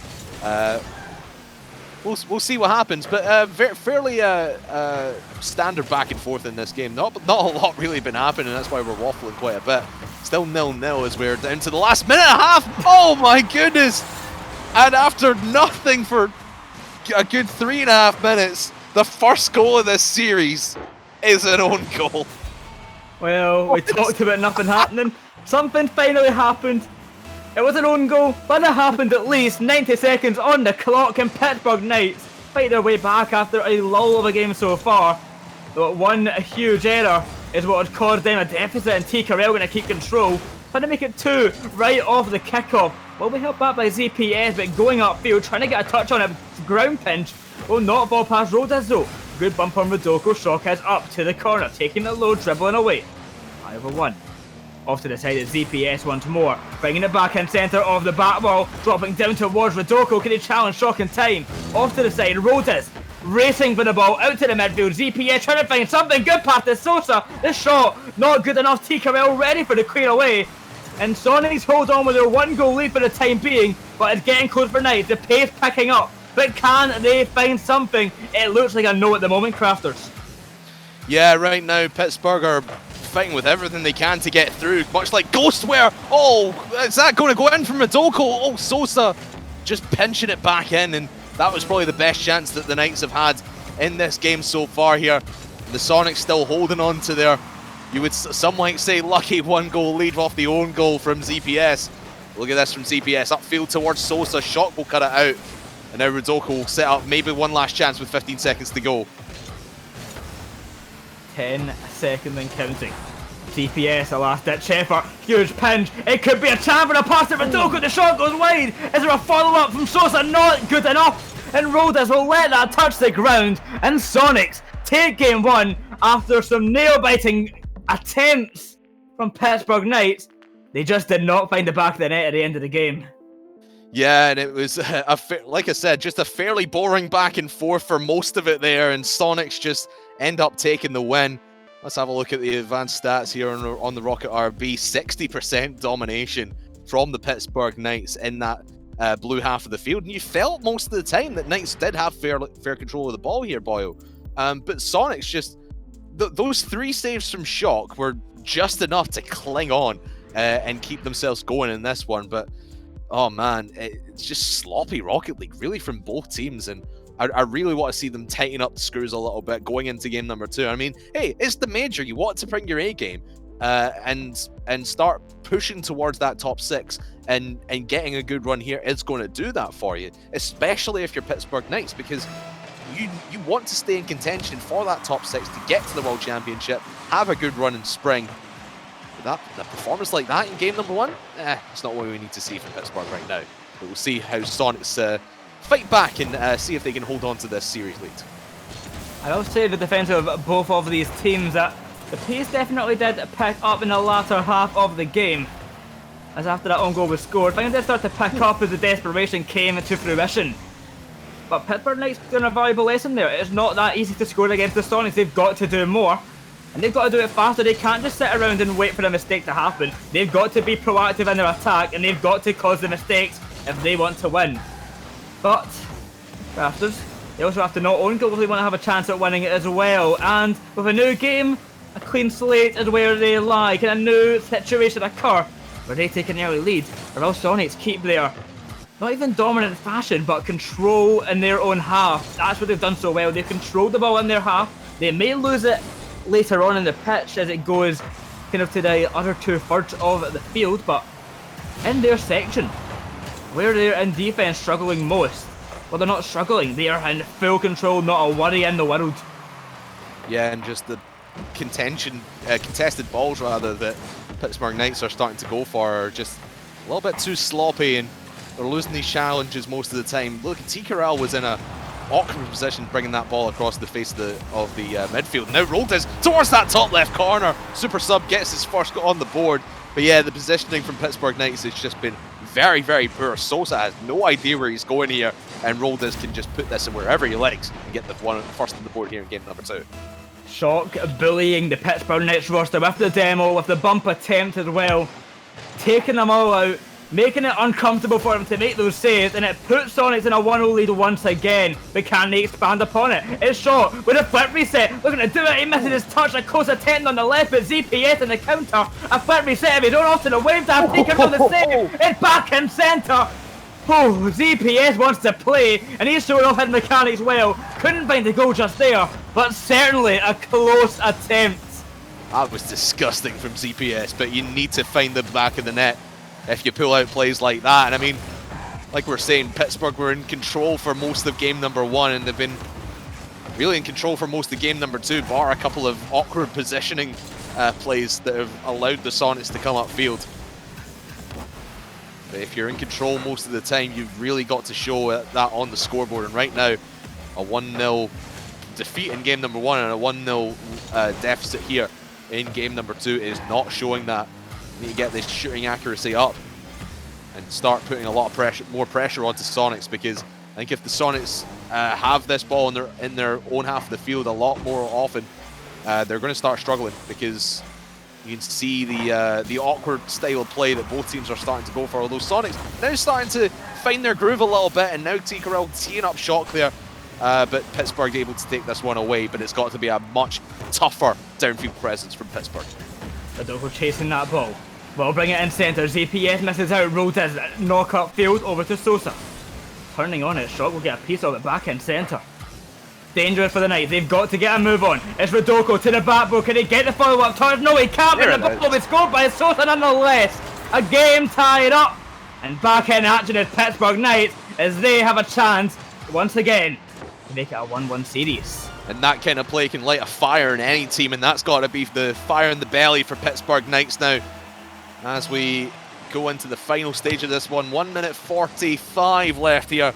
And Pittburgh finally get their first on the board, and it was a solid enough play, and that's what you want to see if you're a Pittburgh Knights fan down this left-hand side, and start to take control in the blue half of the field, because every time they've come into the Soniqs half, they've given possession away far too easily.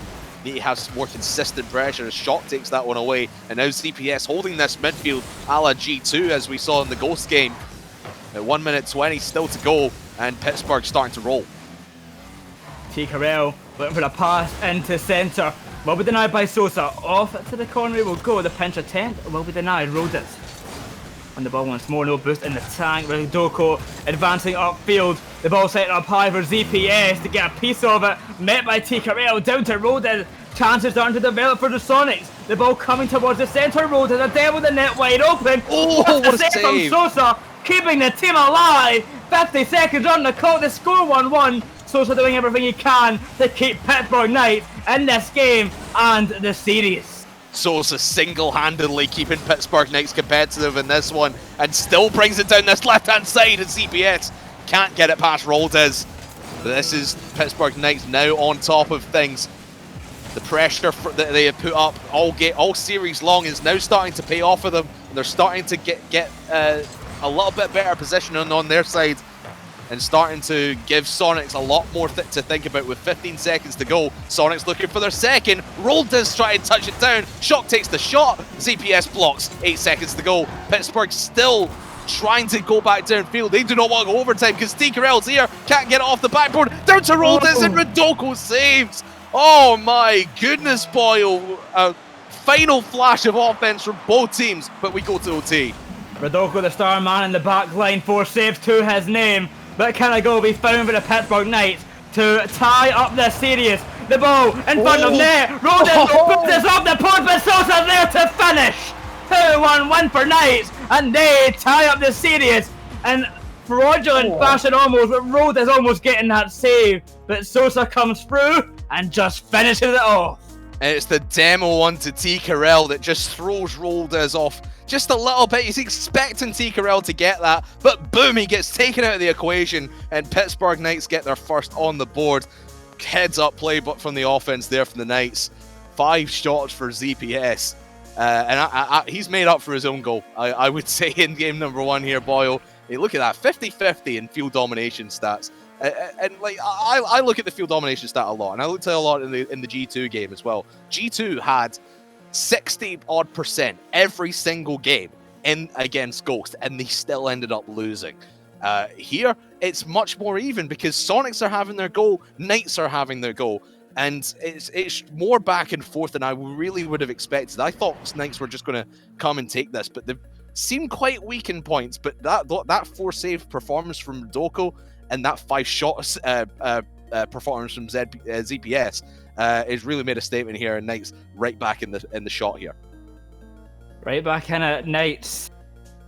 A little moment in the series. The first game started off shaky, to say the least, Crafters, but as time has went on, your wish has been granted, and it certainly has picked up in pace and in quality as well. And as we head to game 3, we know there will not be a sweep, but one of these teams will be heading to match point. Who will it be?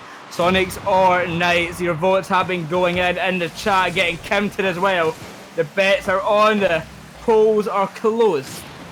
It's a matter of waiting now, giving your support to both these sides. Knights and Soniqs, excellent show so far. Oh, Sosa almost getting an early goal. But Knights in a great situation, but the counter from Shock could spell disaster.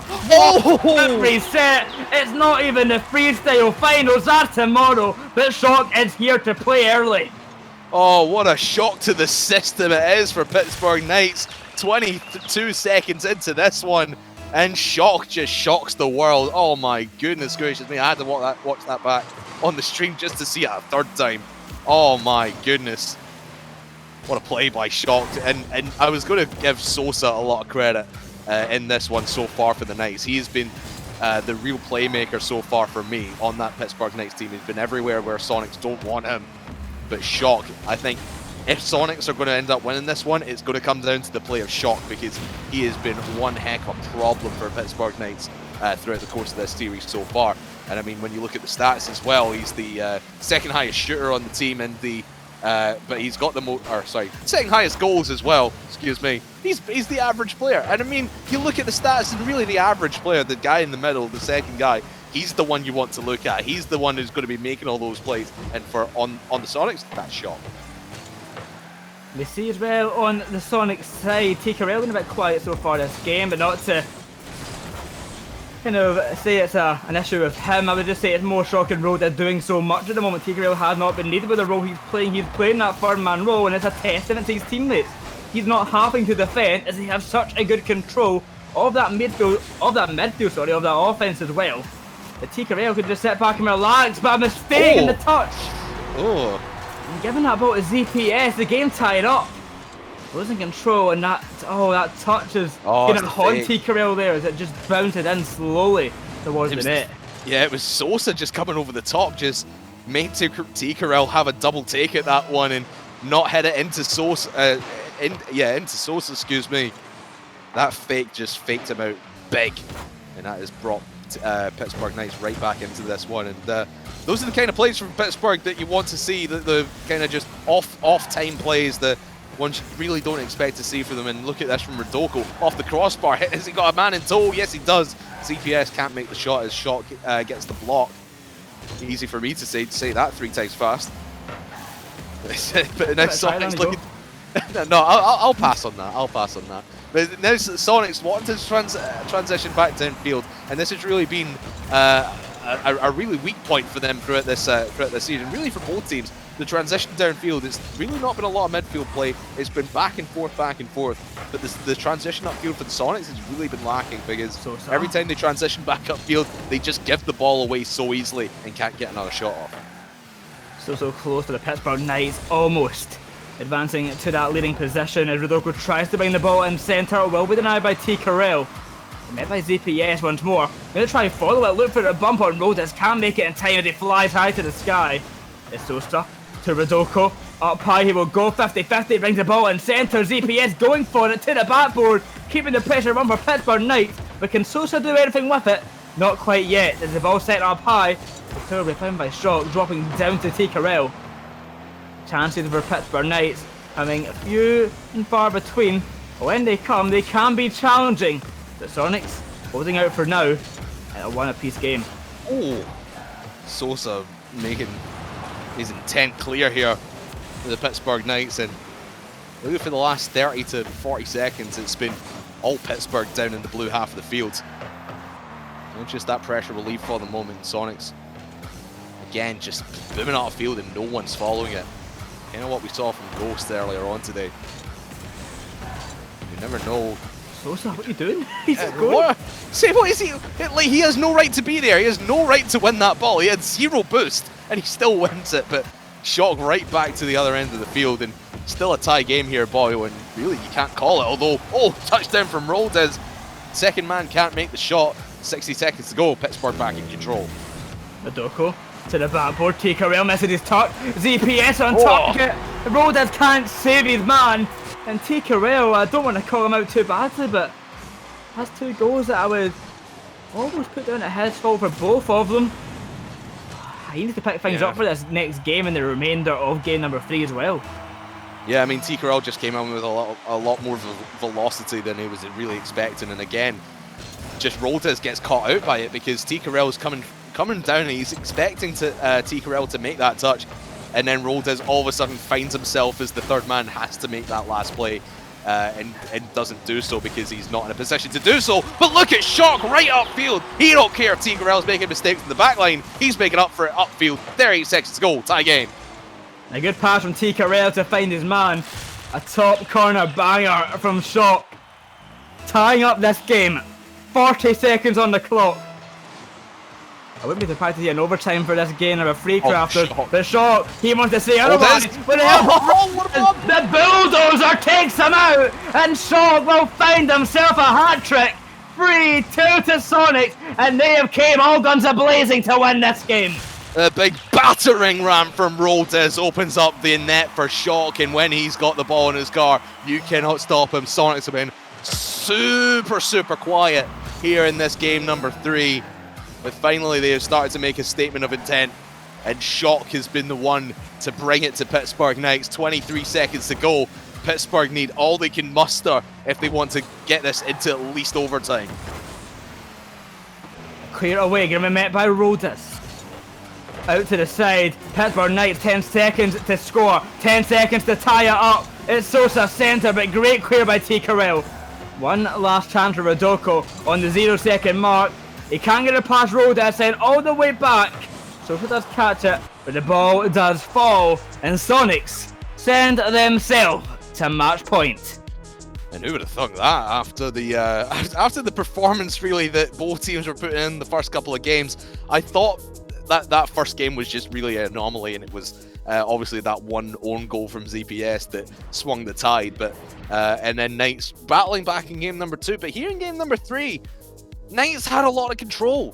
Like, you cannot deny they had a lot of possession in this one, and they just gave it up so much. And I mean, I criticize Soniqs for not taking control in the Pittburgh Knights half, but when they got those breakout chances from Shock, they just ran with them. Shock was phenomenal in this one, and just picking his moments to take Knights out of the equation. I'm very interested to see what's going to happen here in game number 4 if Knights can get back into it, because I think if Knights go down here, I can see them losing their first round lower bracket game. I don't see them progressing. And to be honest, honestly, whoever wins from me here is drawn the short straw, because whoever wins here needs to play Envy. Well, playing Envy is going to be a difficult task for whoever makes it there, and I pay my respects to them in advance, I might say, to be honest, Crafty. But F's in chat, boys. F's in chat. Pay your respects to whoever has to play Envy next. You know, I think maybe more of a punishment than a reward for winning this game.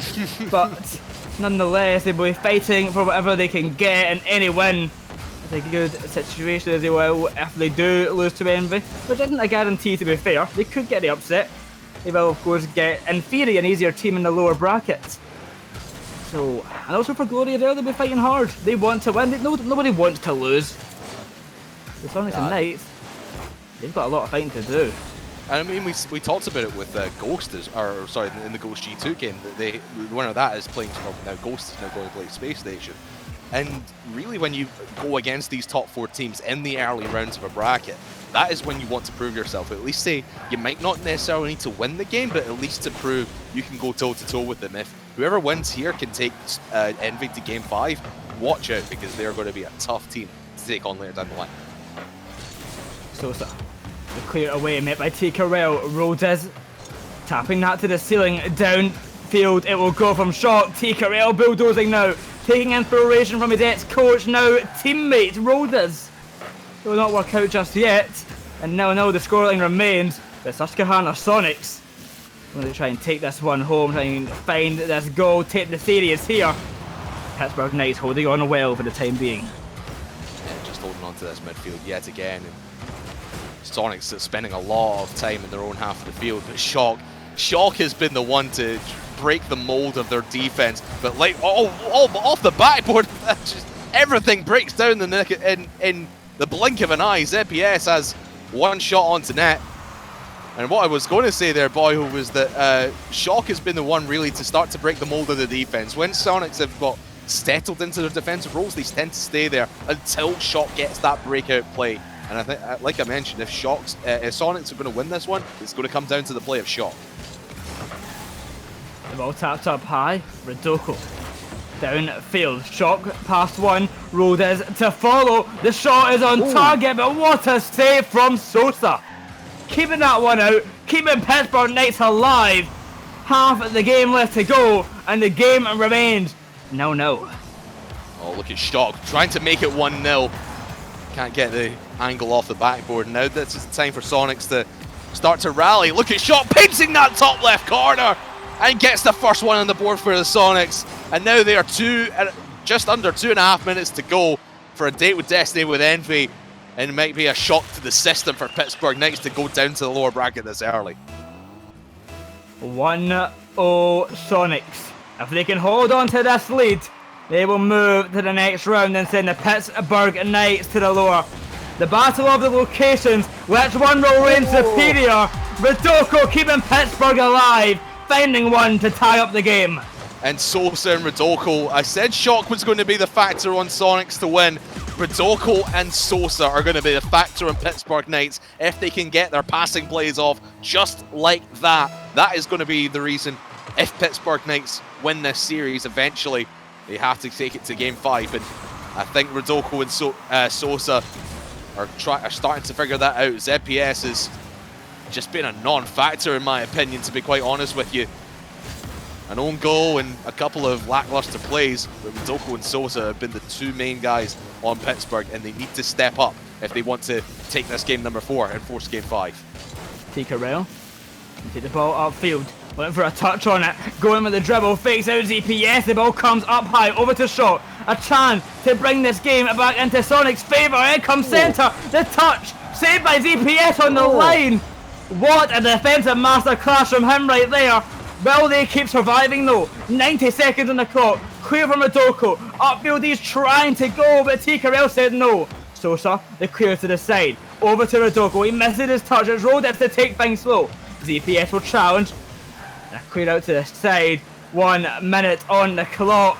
Crafters, I don't know if Soniqs will find the goal or not, but Knights have put on some performance in this back line.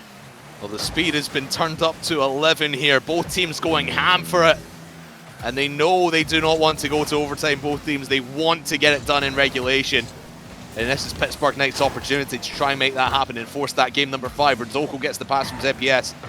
Sosa now in that corner. And again, Soniqs just slowing things down, dictating the pace, as they have done throughout this series, or throughout this game at the very least. Pittburgh Knights is really need to get back in control of the tempo of the game and start to make Soniqs play towards their level of aggression. They need to get some aggressive plays going back downfield. 30 seconds now. Can Pittburgh do it? Time is ticking.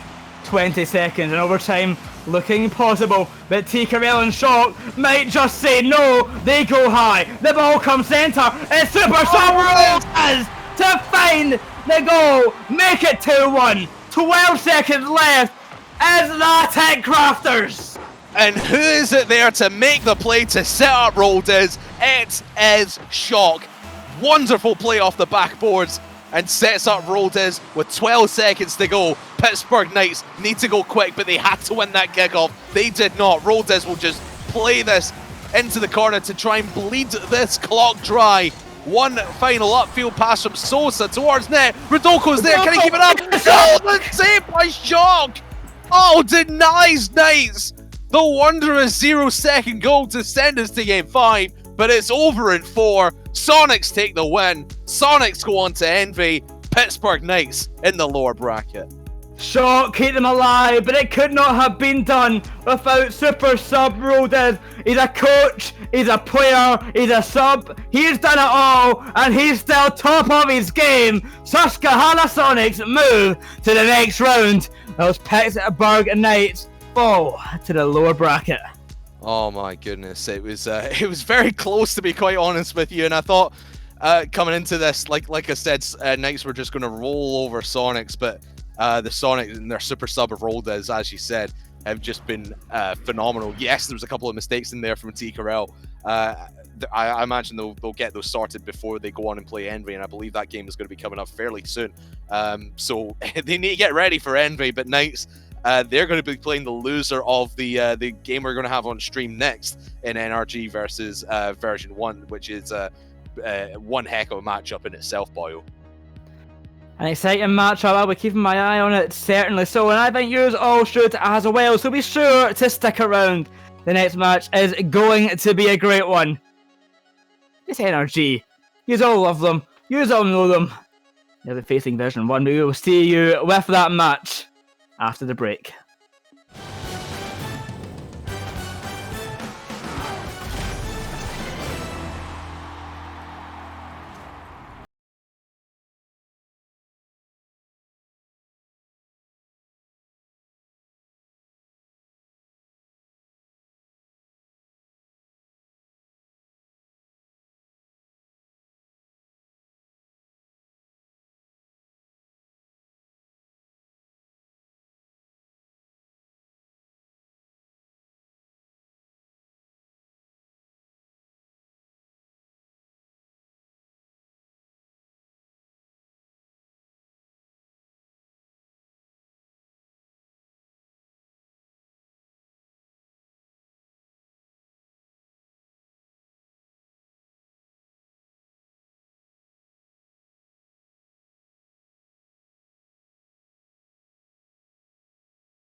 Welcome back to RLCS X Winter Major in North America. We are back after a true, really intriguing series, including some might say upsets, some might say big surprises. G2 is now down in the lower bracket, and of course, we have just seen Susquehanna Soniqs play against their opposition as well.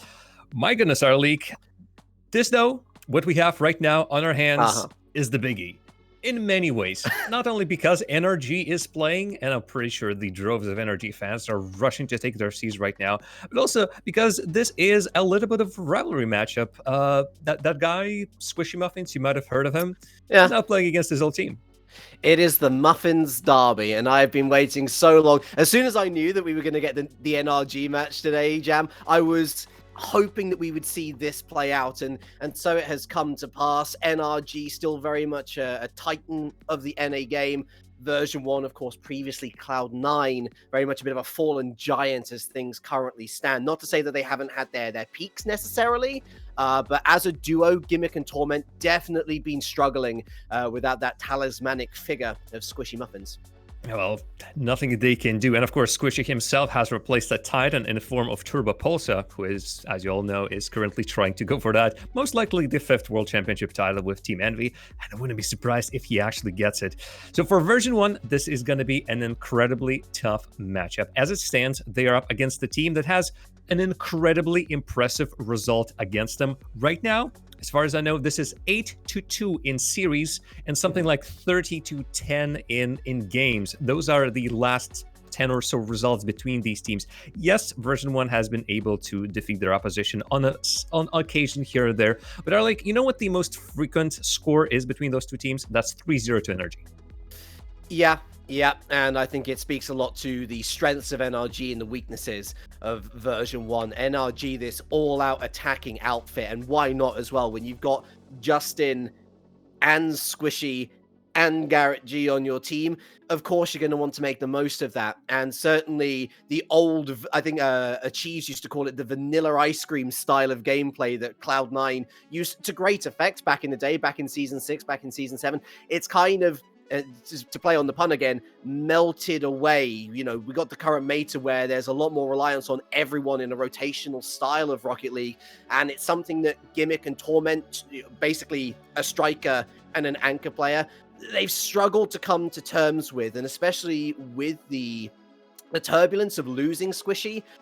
Gaining AXB, I thought it was a good pickup at the time. It didn't ultimately prove to be. Now they've got another change with Com coming in. The problem isn't so much that it is a bunch of good players. They are all very good players in their own rights. But for me, it is very much the unsettled nature of this squad. And they still haven't found, at least in my opinion, a permanent click to say, yes, we're back to where we should be. We should be reaching our potential now. So we'll see how things go in this major. You know, we've already had some upsets today, G2 falling to Ghost, and I know that there was some feeling that it was an upset for Shock and the Soniqs to beat Pittburgh Knights. I felt that one was a little bit more likely than others, but who knows? I mean, this could be the major, this could be the tournament that we really see version 1 finally come to the forefront. I mean, goodness, we saw Dignitas do incredibly well a week ago in the EU major. I would now have them as my 3rd best team in Europe. Let's see what version 1 has to bring to the table today. Well, I'm pretty sure the fans of version 1, the fans of Torment and Gimmick for such a long time, again, one of the longest standing duos on the scene right now, if not the longest, there has been a lot of contention for that as of late. Seemingly to have lost something, and if they cannot find another flash in the ball in the way of Squishy Muffins 2.0 if you wish, then they might have some trouble. So yeah, up here, they're up against one of the titans of the scene, but the upset is gonna turn everything upside down. We already have, again, G2 going to the lower bracket, potentially maybe even eliminated today. Some of the folks has been cheering in the background that Envy gonna go down as well, but doubt that's gonna happen. Most importantly, though, on paper, I would say I'm gonna go for NRG, no doubts about that. This team is just too good to be beaten, and Cloud9, they had, well, version 1 previously, Cloud9, they had a great time. Season 6, Season 4, but that's a whole long time ago. All that time has passed, and they seemingly have lost something. Folks, while we wait for the game to start, let's take a quick peek at the bracket as it stands right now. Of course, we're already seeing 2 games on this stream, and there's going to be plenty more happening later on. We've seen Ghost Gaming defeat G2 Esports 3-2, as well as Soniqs get a beating on Knights 3-1. As well as on the other stream, the Peeps swept Alpine Esports, and version 1 got here through by beating KC Pioneers. All of the losing teams are now sitting in the lower bracket and awaiting their opponents from the matches that are going to be happening right now, and many more to come, of course. We're going to be dropping into lower bracket after this, and you can now catch more of the games, of course, on the UGC channel and on the main Rocket League channel if you just check out the squad button that should be available right now. And of course, a quick reminder, the drops are here. No question about that. The drops are here, and you don't even need to type anything in the chat.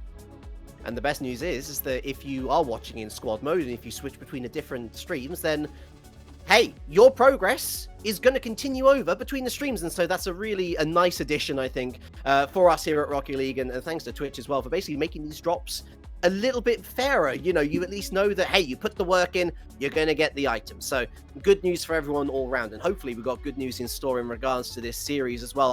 I concur with you entirely, Jam. History does not look kindly on this fixture for version 1 fans, and rightly so. And NRG, I think it is very much a case of one team that has moved with the times and another team that has not moved with the times. I've been quite outspoken in saying that Gimmick, Torment, you know, these guys, you know, they're good, and they've, you know, been such a long-standing duo of the scene, but should they have split up earlier, you know, rather than going through AXB, rather than going through COM? This does very much feel like a last chance saloon for the team, if ever there has been one. I hope for their sake, I hope for their fans that they get a good match here today. We've already had 2 excellent series so far. Let's get into our third then. NRG versus version 1. NRG in the orange and version 1 will be in the blue. This best of 5 in the upper bracket. Who is going to come out with the winner's spoils? We are about to find out in the Muffins Derby. It's game number 1. It's DFH. Let's get this one underway. Of course, don't forget to let us know what you think. Who is going to be the winner? The poll is once again active in the Twitch chat. Put your Twitch channel points on the line, and let's see who might win this. Knowing that NRG previously won the whole tournament poll with 39% of the votes, I'm pretty sure this is going to be incredibly one-sided. So it's early pressure for version 1. Good start from them. But Squishy to relieve the pressure. Back in rotation. Ooh, double commit from Common Torment. Torment at least gets the follow-up challenge on Garrett G here. Back into the center. Another quick defensive maneuver here from version 1. Though Squishy, again, quick to restart. Backboard. And Com over to the side. He's going to follow this one up. Ooh, demo on Gimmick from Justin, who moves backwards. G, that's going to fall to Squishy. And here is Garrett again. Backboard. Torment, good read. And it swings and roundabouts currently Jam at the moment as it goes to the backboard again and straight back into the midfield. One pressure, followed by another spell of pressure, but that was by far and away the best move. Garrett G denied by Gimmick. NRG started just a little bit slow, testing out version 1 with slow attempts. Obviously, no pressure, no threat, but that shot, despite it being from a distance and to 2 waiting goalies, definitely made version 1 defense sweat. Let's see what they can do in the attack. Here's Garrett again. Oh, it's a slow one. Gimmick goes to the corner. Com here going to follow it up, trying to get it round Squishy, but no way through there. Torment up, trying to set up Gimmick there. Beautiful tee shot. Justin with the save. Here's Com again, infield. Garrett lofts it over Torment. And Gimmick there also back. Com taking out Squishy. The attack now a little bit one-sided, and Garrett forced to roll back in for some more boost. Here's Squishy. Again, easy read for Torment as Justin and Garrett G force back. Garrett stops it at the mid. Here's Torment again. Not going to follow up. Neither is Gimmick. Miscommunication, and Justin completely misses the ball. Not really been touched for the longest amount of period in this game, I would say, honestly, as Torment now back on the attack. Lovely challenge win. But again, easy dealt with, and the defense is holding strong for both sides currently.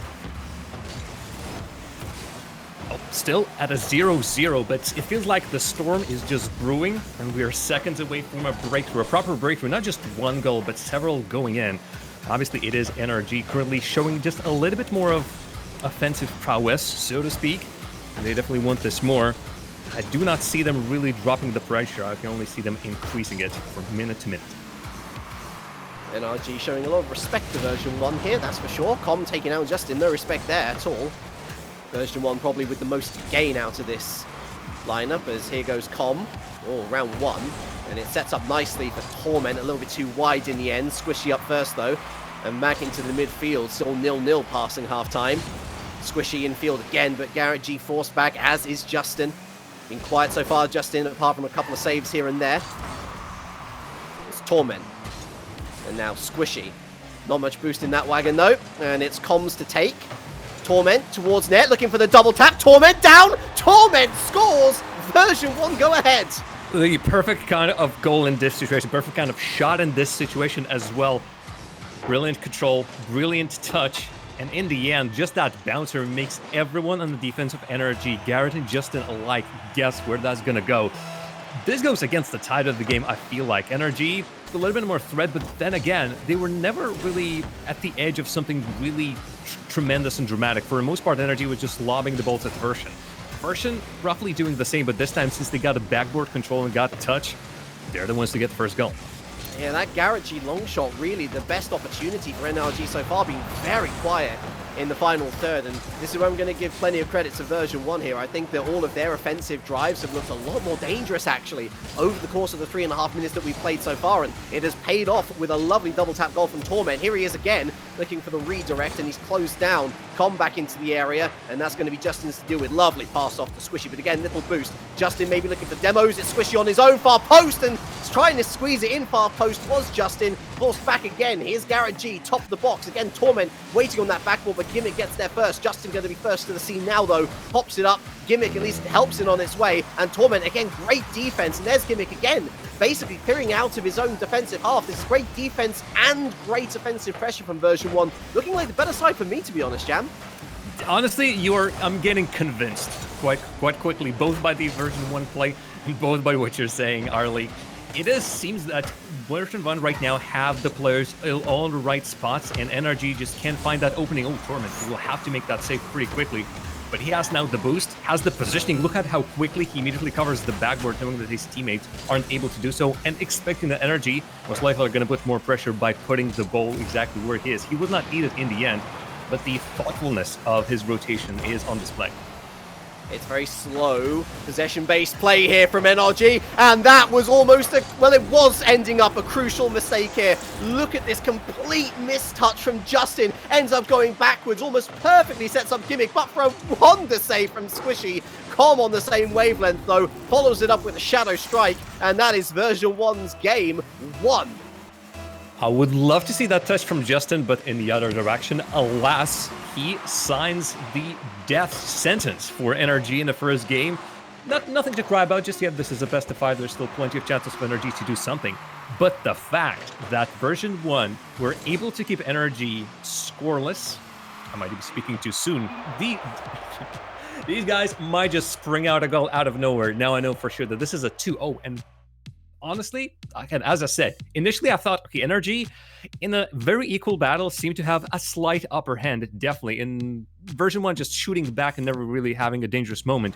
But ever since that one long shot by Garrett G, plus in addition to those final moments where version still looked tremendous in the defense, NRG just couldn't show something. And that reflects with the 0 in the goal total for them. And that reflects in what the version has managed to do on the other side of the field. Yeah, for me, it was all about the quality of chances. Of course, version 1 ending up with less shots on target, true. But again, Justin never really got into the game, I didn't think, and really just compounded by that error at the end to basically sign their own defeat warrant, basically, at the end of game 1. I loved the patient possession-based style of NRG early game, but as the game went on with version 1 scoring, you would have thought that they would have picked up the pace, and it just seemed like they couldn't hang with version 1, and that's great praise to them. I mean, they've come in, they look warmed up, and they've rightly taken this game number 1 in a best of 5. Of course, we'll see whether NRG can bite back as we head to the Forbidden Temple in game number 2.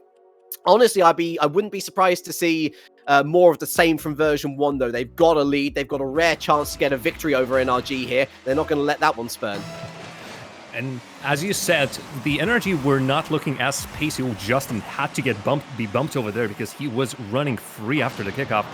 But the fact is that NRG were not able to keep the pace, and honestly, were not able to get started on that pace that they're really known for.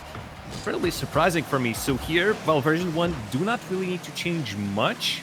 If everything stays the same, at least from NRG side, NRG really needs to pretty much throw everything, the baby with the bathwater, and start again. Justin has to take control here, picks up the 100, and will carry this one out most likely, looking for help from Garrett G. Goes actually underneath Gimmick and continues to play. Squishy in support here as Torment puts it out to Squishy. Easy enough save for Com.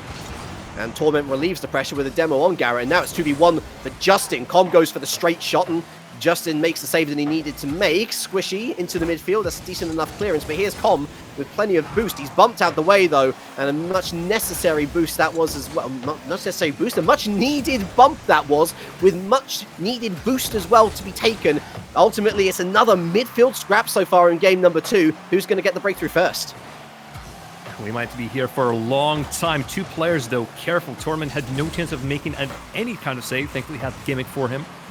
And now they're all on the offense. Com going for bumps, with the ball going that high. This a bit non-successful for version 1. You could see their plan, but it feels like at the end, the whole idea and the whole sequence of shots was just scuffed. And they ended up with nothing. Still a threat that continues on from previous game. Justin falls back. He's got no boost. Com's got little to work with as well, but he's got infield passes, and Torment denied by Squishy. Gimmick looking to continue this drive. And Justin navigates his way around him at least. Here's Torment again, and version 1 knocking on the door much more confidently than NRG. Squishy finally able to go out the door, gets in his car and moves on up. But again, it's all too easy right now for the version 1 defense to work their way out of their own half. The pressure that comes with NRG is incredibly quick and then leaves just as quickly. Com looking for a nutty redirect. It's not going to connect. Oh, my heart just skipped a beat the moment I saw Com going for that one. Well, he couldn't find it. Honestly, this is a show of intent for version 1 against NRG. And they're intending to create something absolutely tremendous. Back to the midfield again, Arleek. It seems that NRG, yes, they're capable of batting away what version 1 is throwing at them. They're definitely not able to break down any more. Wow, with 2 players in, they still cannot make anything happening out of this. NRG, seemingly just right now, their plan is to turf. Gimmick. That's a lovely ball into the box. Justin registering a save that was on target, would you believe? And Com taking out Squishy. This demo game working well. And again, too slow to react, our NRG. Garrett G bails them out, but here's Gimmick on the scene once again, round the corner. Should be easy enough for Squishy. Does so. Torment round the corner now. Here's Gimmick lurking far post, and Torment looking for a bump on Justin. These attacking plays so much more dangerous here from version 1. NRG still looking to be sleeping, as Gimmick was looking for passes in field. There was none there. Torment's got a pass, so he sees Com. Com launches himself for it, and it's another save for NRG, another save for Garrett G. Squishy now going for the counter-attack, and there it is! Oh, it's lethal! Justin finally pops up. 90 seconds left. 1-0 NRG. They finally find themselves a good passing play. Obviously, Squishy did pretty much the whole thing. He was the one to carry the ball, the distance of the field, but he needed to find the Justin, and Justin was there in such an advanced position that I'm surprised that NRG even had the time, the space, or the boost to get out of defense after they've been stuck in it for 3.5 minutes. But this is the first goal for NRG in the series, and most importantly, this could be the opener. Garrett G stopped them. It's like a bucket of water has just been rinsed all over their face. Like all of a sudden, oh wait, hold on, we've got to attack, and we can score goals. That's the first goal that NRG has scored all series long, and it took them 9 minutes to do it. It's not a classic NRG performance, but you know what? It's at least a performance that with 60 seconds left of game number 2 is going to get them a point in the series. Or will it? There are still 60 seconds left to navigate, and in this game, all of you know all too well that that is more than enough time to change the scenery. Here's Squishy. Torment doesn't get a touch on it, and Squishy's able to run away all on his own. Squishy, it's Com up to the backboard. Gimmick out into the middle. Justin lying in wait, I should say. And Com able to rescue another goal from going in. Maybe Justice is lying in wait as well. Maybe. Justice for Justin. Notice just how much better NRG is now looking. The stature, the disposition of the team has changed. We're finally seeing Justin and Squishy not only dribbling from their own half, getting some aerials going, but they're finally getting some space and going into the blue side as well. It is working wonders for them. Finally, we're seeing the real deal. The setups for the highlight plays that we saw low from NRG. With the ball spending the last 5 seconds on the blue side of the field, and with a goal being scored by Squishy, of course. Who else but Squishy to put that nail? NRG are going to take the second game back, tie up the series, and start fighting. It's the Muffins Derby, and Squishy has been most prolific in this game. 1 crucial assist and 1 goal to wrap the game up. It almost feels like we're reading the same book but in the mirror universe, Jam. Team goes 1-0 up, looks pretty comfortable thereafter, and scores pretty much just a convincing goal at the end to make sure that the game is theirs. NRG does bite back. They do go 1-1 in the series, but it didn't feel convincing for me. Like, the first real sign of threat I got from NRG was that counter-attack from Squishy, which ultimately led to a Justin goal. After that, they looked a lot more comfortable. It was like the side had settled. But did it really need to take that long, Jam? I hope for version 1's sake that we are in a position where NRG are still going to be a little bit out of sync, a little bit out of gear, because if they are just starting to wake up now, and if they are continuing to go through the gears, that is a big old uh-oh party coming their way. Well, as I was watching this game, the words of version 1 players, either Gimmick or Torment, forgive me for not remembering which one, they have been describing how they're playing against Team Envy when Team Envy is just pushing them for 2 minutes straight. And as they said, you just need to pray for 2 minutes straight that you're going to be saving every single thing over and over again. But I've just seen the same thing, but from version doing it to NRG themselves. And that was a tremendous sight to see. Version 1 just completely eliminating everything. It did not help in the end. But NRG at points looked incredibly locked in their own half, and this might once again get worse. The shots per game for the entirety of the teams tells a very important story, I feel, to the overall narrative of this matchup. In the winter split, NRG have had 9.34 shots per game over the entirety of the team. Whereas if you look to version 1, they have 2 less in the period of game. So version 1 know that based on previous form, they simply have to be clinical in this match because they know that NRG are going to create more chances, and they probably also know that that game number 2 was just a taste of what NRG can bring to the table. It is a very quick start. It's a double demo, and is there going to be a goal? No, Justin not able to make his way past Gimmick. Calm on the sidewall. He's going to hopefully pass infield. Actually just time wasting, and that a brilliant move for the rest of his team just to reset the rotation. Gimmick now on the other side of the field. Lovely infield pass for Torment, but Garrett G with the save. Is there a follow-up? No. Oh, it's from Torment again. And would you believe it? Com and Gimmick both can't score the goal that would have seen version 1 1-0 up. Oh, it felt like they had like 3 angles in total to put something on target. They're still having, and Torment having the wisdom to give it back to his teammate, and then Gimmick's giving it back. They're really trying to squeeze out water out of the rock in this attack, and it's almost working. But they need just one to finish, and nobody can get it. There's player on the backboard, there's no touch player on the ground. Of course, is expecting that somebody on the backboard is going to get it, but Squishy just does not reach it. He is nowhere near that ball, and version 1 get a freebie. And you can see Garrett G in the middle of the net there. He didn't have any boost in that tank of his, and so he's thinking, okay, I'm going to go up to the top of the net and I'm going to try and save from the top of you know, my own net, basically. It's a classic move that we see in RLCS now, but it didn't work. Either that, or he knew that he wouldn't have enough time. He stopped in there, and he was therefore useless to the defense. It's now a 1v1 for Squishy, and Gimmick susses him out so well. And a bit of fortuity there for Com in field. Who's going to shoot? The answer's no one, actually. Torment and Gimmick both choosing safety as the better part of Valor, and rightly so. It's back into the orange half through Torment. Taken out is Justin. Gimmick follows this up. Squishy's got no one to pass it to, but he's able to get enough on it for Com. Down to Gimmick, and it's another shot on target. Justin with the save. Here's Com again. Garrett G. Good. That was... He had another 50-50 mindset there. He chose correctly this time. Is he going to get a shot on target? He is, but it's again a nice enough save for Gimmick. And once again, version 1 riding these waves super well. Not only that, but creating so many good chances. It's again another role reversal in this series. Well, folks, we expected a great series. We just did not expect it being as great and as close. Version 1 once again in the attack and trying everything. Their demo plays are opening vast fields of opportunities for them. Com pretty much has spent majority of this series on his attacking rotations, looking for someone, and now Gimmick doing the same. Do they have a finisher? They do. Torment is himself on the board a second. I suppose he was on the board before that, but look at this. They overload NRG. And no matter how great Garrett, Justin, or Squishy are, you cannot continue saving on attacks like that. That was magnifique. I was going to say it is, and I realized that my French had gotten messed up. Basically, Com, that was really nutty. Please do more of that. That was wonderful.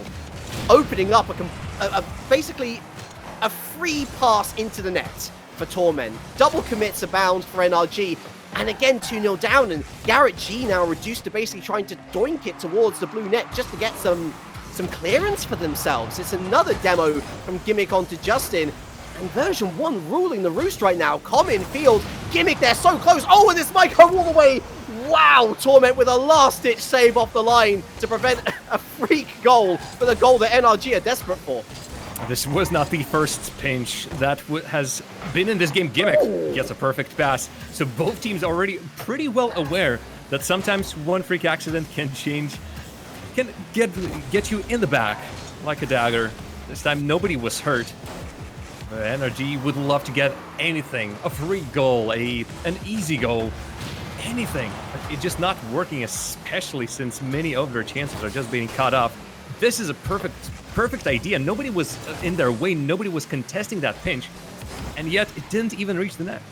It's best case scenario for version 1. Is it about to get better? Yes, it is! Com with the shot from downtown. You read right, folks. 3-0 version 1. From bad to worse to NRG. They all were thinking, yes, this is easy. We're getting that ball in the corner, returning it back to the center. It's going to stay in the blue half. No, it didn't. Not by much. Torment now part of 3 goals in this game and continuing to rack more points for himself.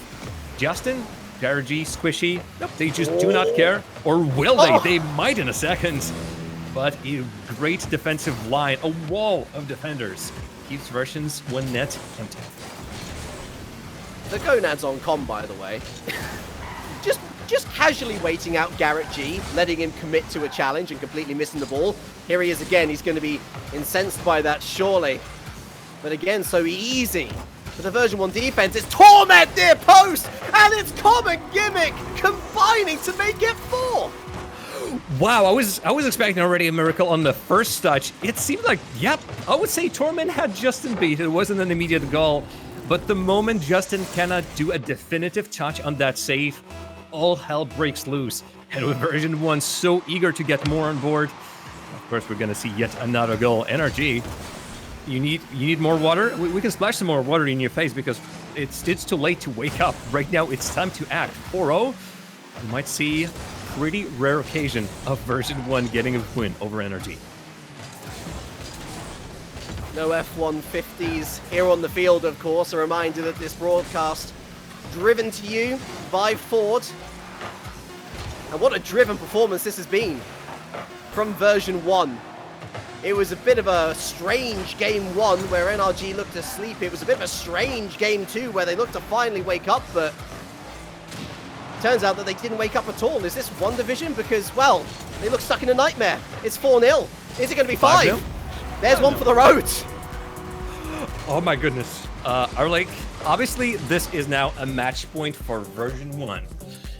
I've just taken a glance at the bracket. Soniqs are on a match point versus Team Envy. It seems like the boldest, the craziest predictions of folks all over the place, including some of our good colleagues in the backstages. Those predictions might indeed happen, and NRG might indeed at some point meet Team Envy in the lower bracket. So early. I cannot believe it, but numbers right now don't lie, but obviously there's still time for turnaround, both for NRG and Team Envy. But this is just ultimate destruction. Version 1 has not left a single brick standing on NRG, and just like NRG started looking better and better the moment they started getting goals, Version 1 started at the top of a hill, and by the time they reached the bottom of the hill, it was an avalanche of huge proportions. And the only one who was able to really stand by that was Squishy, their previous teammate. it's not to say that the shots from NRG were necessarily bad or anything. It's just the version 1 defense was good enough to deal with it. And you look over the other side, and the story that we thought that we were going to be telling, where NRG would have more shots on net, the story that I was alluding to, the pages have been ripped up, they've been thrown into a fire because there were 15 shots from version 1 and NRG didn't even manage to get 10. This is a huge opportunity for version 1. We cannot state this enough. In their recent record, it's 4-1. This is monumental for version 1. We were talking about at the very top of this series, is this finally going to be the tournament where version 1 get back to their best? The potential that we know that they can reach. Is COM the secret element to this formula that can make this team tick well? On early impressions, the answer is yes. COM are huge in game number 3, but Jam, we've seen this play out many times before, haven't we? A team that's on 2 points, a team that's happy and ready to go and close out the series early, and then it all goes to pot. If that shot was a little bit more to the left, we'd be talking about 1-0 NRG already. Version 1 fans, send your team some energy. They desperately need it. Yes, they're in the lead in the series. Yes, they were looking tremendous in that previous match. But NRG, right now, are going to fight some secret reserves, I'm pretty sure. Most importantly, I'm currently looking for Justin to just start going ham. He quite often has this mentality, I'm going to do everything on my own. The thing is, he can't do everything on his own, so we might see performance extraordinaire from Justin Credible himself. I realized I said that it was going a little, or it should have gone a little bit more left. What I meant was he should have shot it a little bit more from the left to go a bit more right. Deary me. I've got to learn my directions, Jam. You know, I'm 26 years old now. Got to learn my directions, otherwise I'm never going to get my license. Justin in field got plenty of license to shoot, as has Squishy Muffins, as just Justin again. They are not going to get through Torment, one of the most experienced defensive-minded players in the game. He's already shown his offensive muscles today, and here's Com now, the most offensive of them all in this series so far for version 1. Torment going in field, looking for near post, and Garrett G forcing to the save. It's Squishy again. And it feels to me at the moment, Jam, that NRG's biggest threats are coming from Squishy counterattacks effectively, which is so unlike this team. Yeah, most of the power we've seen from them is when 2 of the players of NRG finally connected. Not just a counterattack by one of them, not just a dump, because every single clear that NRG have found or were forced to make was always immediately countered or gathered up by version 1, and the ball was just kept on being sent back to your own side of the field. Why not slow down just for a second? You know that the whole of version 1 team is back in their defense. They're going to take your ball and just send it back to you. Why not just slow it down? Just like Garrett G just did. He only needed to wait, and bam, an opportunity presented itself. Garrett has moved over to the Fennec, it should be noted. Not that a card change can always do the world of good, but with a Fennec at least, you know you're going to be getting more power on those shots with a little less of the work. Comno looking for a light touch in field. It finds Gimmick, and Garrett G there to make another save. Still dangerous here. Version 1 in field. Gimmick! Oh, it's off the post, and Com shoots wide the other side. Com was lucky to even be in that situation, but most importantly, on that initial play, he stole the boost from NRG as well, which gave absolutely nothing for NRG to work with, and they still have nothing to work with. Again, that boost was taken. Justin misses. This is off the post and out. Crossbar one way or the other. They still cannot find it. Only with the help of Torment. Crossbar again, and NRG playing, squishing it past. Wasn't it Squishy, by the way? Just by any chance, was he the one to squish it against the crossbar? No, it wasn't. Well, that chance goes begging. If you slip a letter underneath the door, you can slip a ball underneath the crossbar. That was wonderful placement from Torment. Rightly said, no touch required from an NRG player. That was just brilliant. And version 1's performance has been brilliant. They're on Utopia Coliseum right now. Are they going to be feeling euphoria in this Utopia at the end of the next 90 seconds? NRG are in survival mode right now. But the worst bit of news for them and for their fans right now, Jam, at least from my perspective as an analyst, as a caster, is I don't see much hope. The only hope that they do have is almost like their name value and how good we know they can be. Justin right now, I feel like, is going into attack with nothing. He just throws a body to beat him. No. Squishy! Out of nowhere. I was watching Justin all this time trying to figure out what his game plan is going to be, but all of his game plan was, even with 0 boost, is to set up such a great pinch off the wall. for Squishy, that is a perfect pass. That is a perfect finisher. I feel like version 1 was also looking in the wrong place as I was. Com was completely out of boost. Completely out of boost. He had nowhere to go but to the top of the box. It was that same decision that Garrett G had last game. But this time he committed to it and he was too slow. And NRG offered a lifeline here in game number 4. Out of nothing. And it all came through the man of the moment, Squishy. What's going to be going through his mind right now on the precipice of a loss to version 1? Gimmick, infield, Com connects, and a big save from Justin. Squishy to break out from the back. Demo onto Gimmick from Garrett G. It's Justin on his own and Garrett looking for demos and bumps, but it's Com who makes the save, and Torment looking to navigate his way out of his half.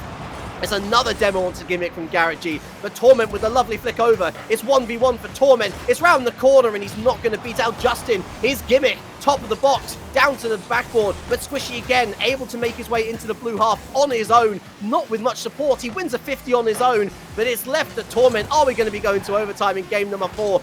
Well, we might do. Last chance for NRG. Garrett G in field, but no one willing to commit. Here's Justin, another chance, but Com spikes it to the bottom of the box, and we are in overtime. NRG on the back foot.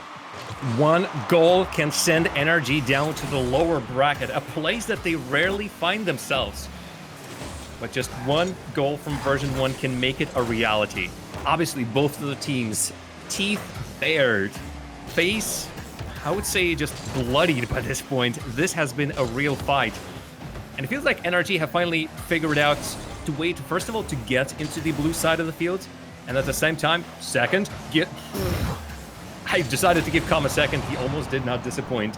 But NRG not only found their way into the blue side of the field, but also found a way how to keep the possession, and most importantly, be a threat by making pauses, making stops. So many openings were created for them just by the fact that somebody has stopped and thought about what the next move is going to be, or let the player on the version 1 get a first touch, get a first move. This has helped NRG tremendously. And they are looking the more likely to score in overtime, although version 1 would be quite happy to soak up the pressure for now. Version 1, of course, lying on match point if you've just joined us. Squishy. Left to Gimmick. Com lurking. Justin misses. Garrett bumped, but able to find the touch at least. Still lurking, all 3 players of the blue team. Garrett to the backboard. Is there a follow-up?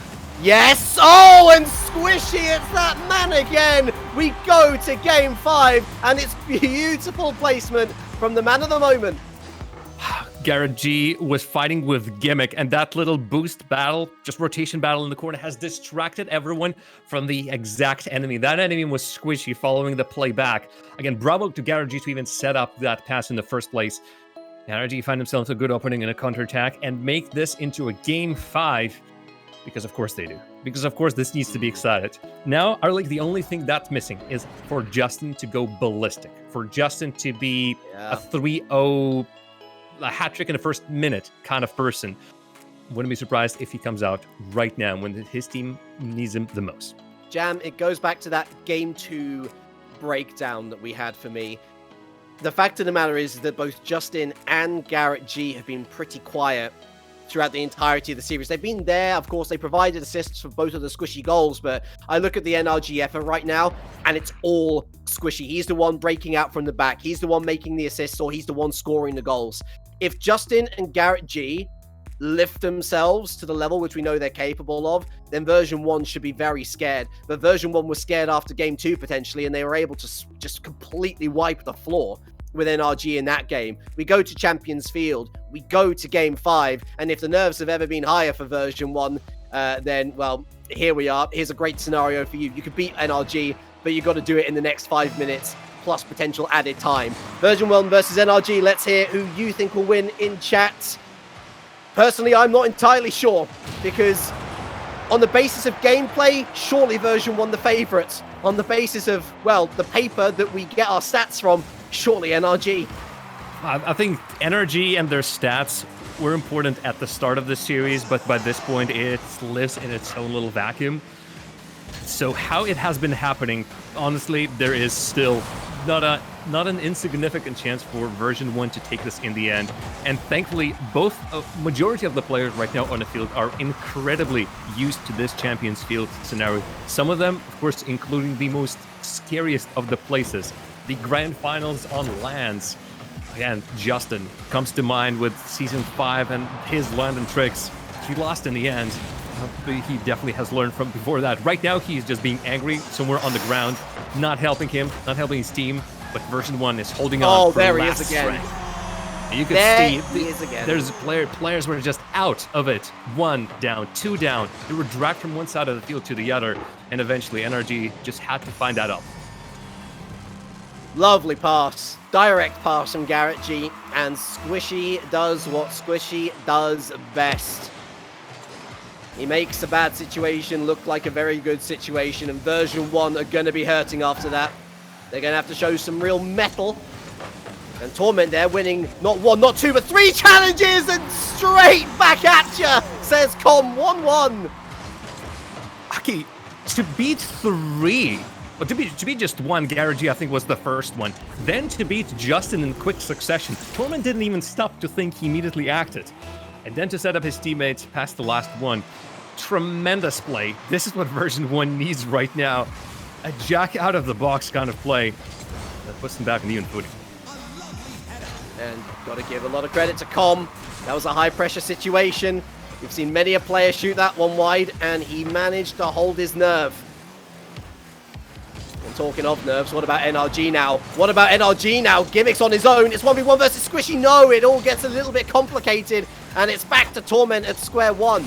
Back into the midfield. Garrett G's going to pick this one up. Gimmick's going to challenge. Gimmick's going to win the challenge. And Torment's going to be pushed forward out the way. Good play. Good off-the-ball play from Squishy there to ensure that there was no shot to be had. Squishy winning another challenge. And Com there with no boost. He's now got a boost steal in front of him as well via Squishy Muffins. Here he is on the scene again. Round the corner. Com's going to defend well.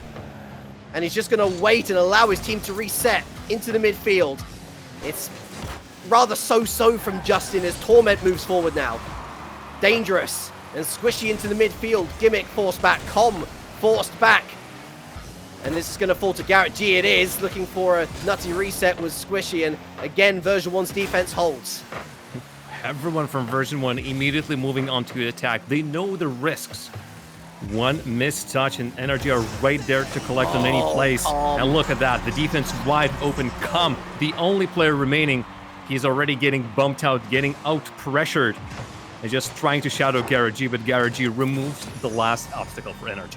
Oh, that was the wrong decision.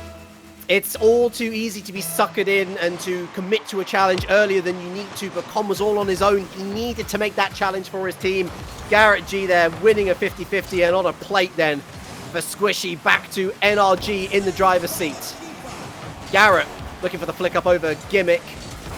And it's Garrett through again, a real nuisance. Garrett G, we were talking about Garrett and Justin coming alive, and well, Garrett, at least for the most part, is, and there's Justin, 50 win in the air, and daylight for NRG in Game 5. Brilliantly done by Garrett on the initial play. Justin's touch, perfectly read, well positioned, but it was Garrett G who held up all 3 players of version 1 for solid 15 seconds, while the rest of his team managed to go back, refill on boost, return back again, and continue the pressure. One-man show, and this could have been a great pass, but nobody from version 1 found it. Brilliantly done. That puts him about 2. It's Justin again, demo, and it's off target. Oh, Justin, head in hands moment. Unfortunately for him, that would have probably been Game 5 signed, sealed and delivered. It still is going to be Game 5 signed, sealed and delivered. Garrett G on target. Beautiful cherry pick. It might not be all over for version 1 if they can get a quick goal back, perhaps, Jam. But it looks like it's all unraveling for the team in blue. How quickly the tides change. Just a moment ago, we've seen version 1 and thinking, yes, this is working quite well for them. But now down by 3.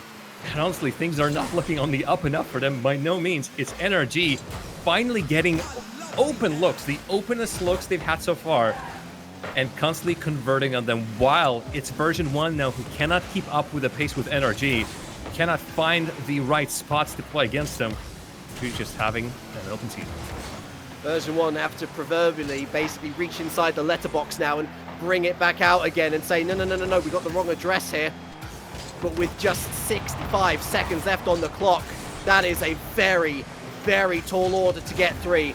Squishy trying to disrupt the play. He wins another challenge over Torment. And look at Garrett looking for these crazy redirects from the halfway line now. The confidence has been renewed for NRG, and it's going to take a monumental effort to get even 1 back now for version 1. 45 seconds time, such a cruel mistress in this scenario for NRG. They say that champions often have to win games the dirty way. Well, they have not been at their best in this series, NRG, yet they are still looking at a progression in the upper bracket. Speaking of dirty plays, there comes another demo. NRG do not need more. But by this point, the way that they're playing, it's dominant, it's real.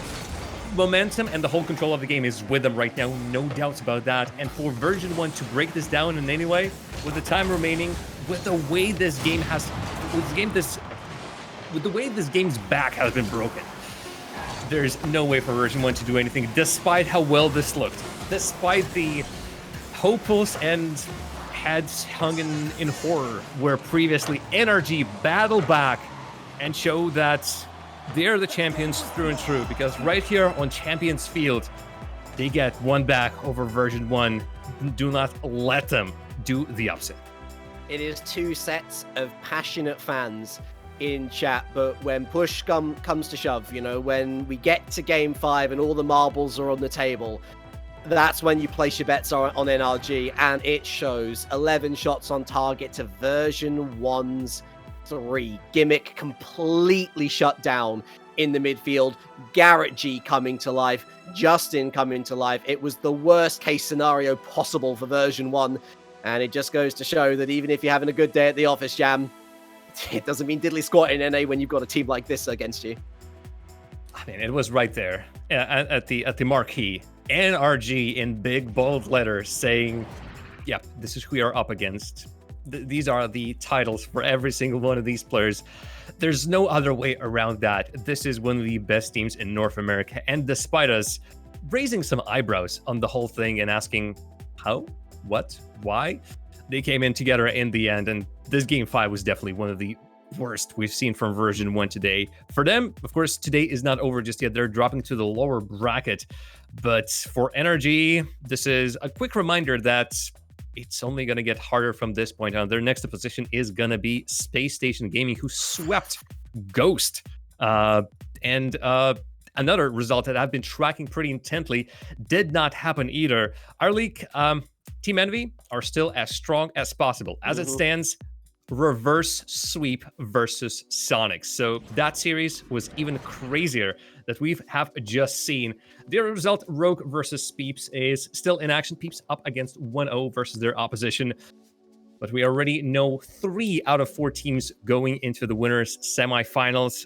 Those matches are going to be happening later on the mainstream. For us, though, this year ends up one heck of a series, our league. We expected this to be great. It was great for, I would say, for slightly different reasons than we expected for them. But in the end, nobody can possibly complain, besides version 1 fans, I suppose, that this was something to watch. Lots of twists and turns. Perfect for us as casters. If you're a supporter of one of the teams, then time to put your heart back in your body, and it's time to reset. Certainly time to reset for the Susquehanna Soniqs as well, as they'll be featured next on stream. They've got reverse swept by Envy. Now, how are they going to do against the KC Pioneers? Match 4 is going to be that, coming up on your screens after this.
Welcome back to The Rocket with our coverage of the RLCS NA Major Winter Split. I'm Digital Bacon, joined in commentary booth now by Aiden.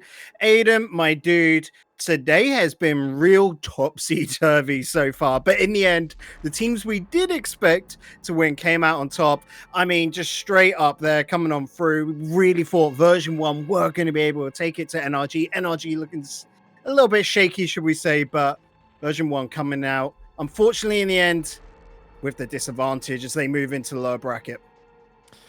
Yeah, I mean, today there's a potential bunch of upsets.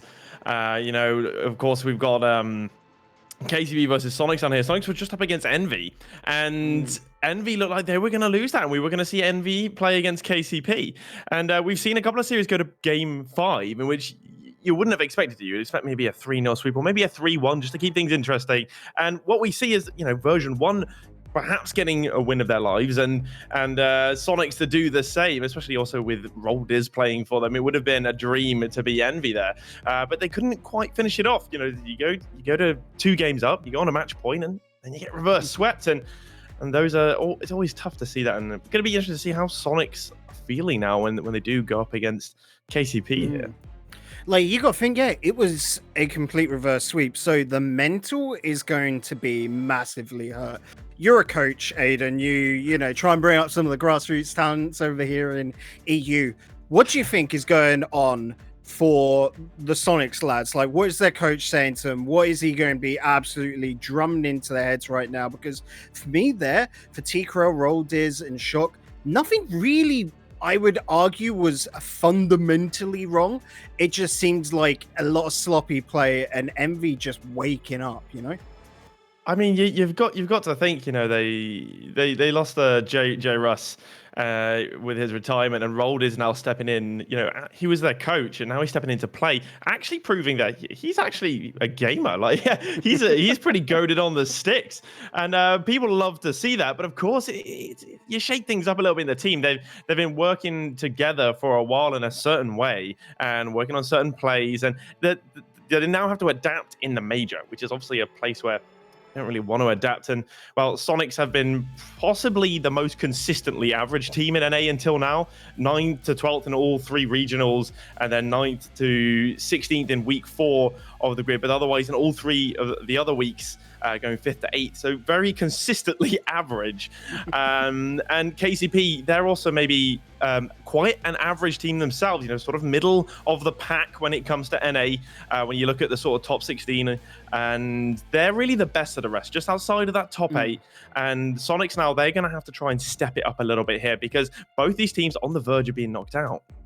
Yeah, so looking at this one, KC Pioneers should, and I'm saying should, be the favorites just because on paper they do stand above their opponents. But Aiden, we know Rocket League, anything can happen, and I'm so excited to get into these ones because now that we're in the low bracket, this is where your true fighting spirit has to show. This is where you've got to give it 110%. This is where you have to go above and beyond to make it into tomorrow. So Soniqs in the blue, KC Pioneers in the orange. 5 minutes on the clock. Manfield Stadium is going to be absolutely alive right now with these 2 teams fighting it out for survival.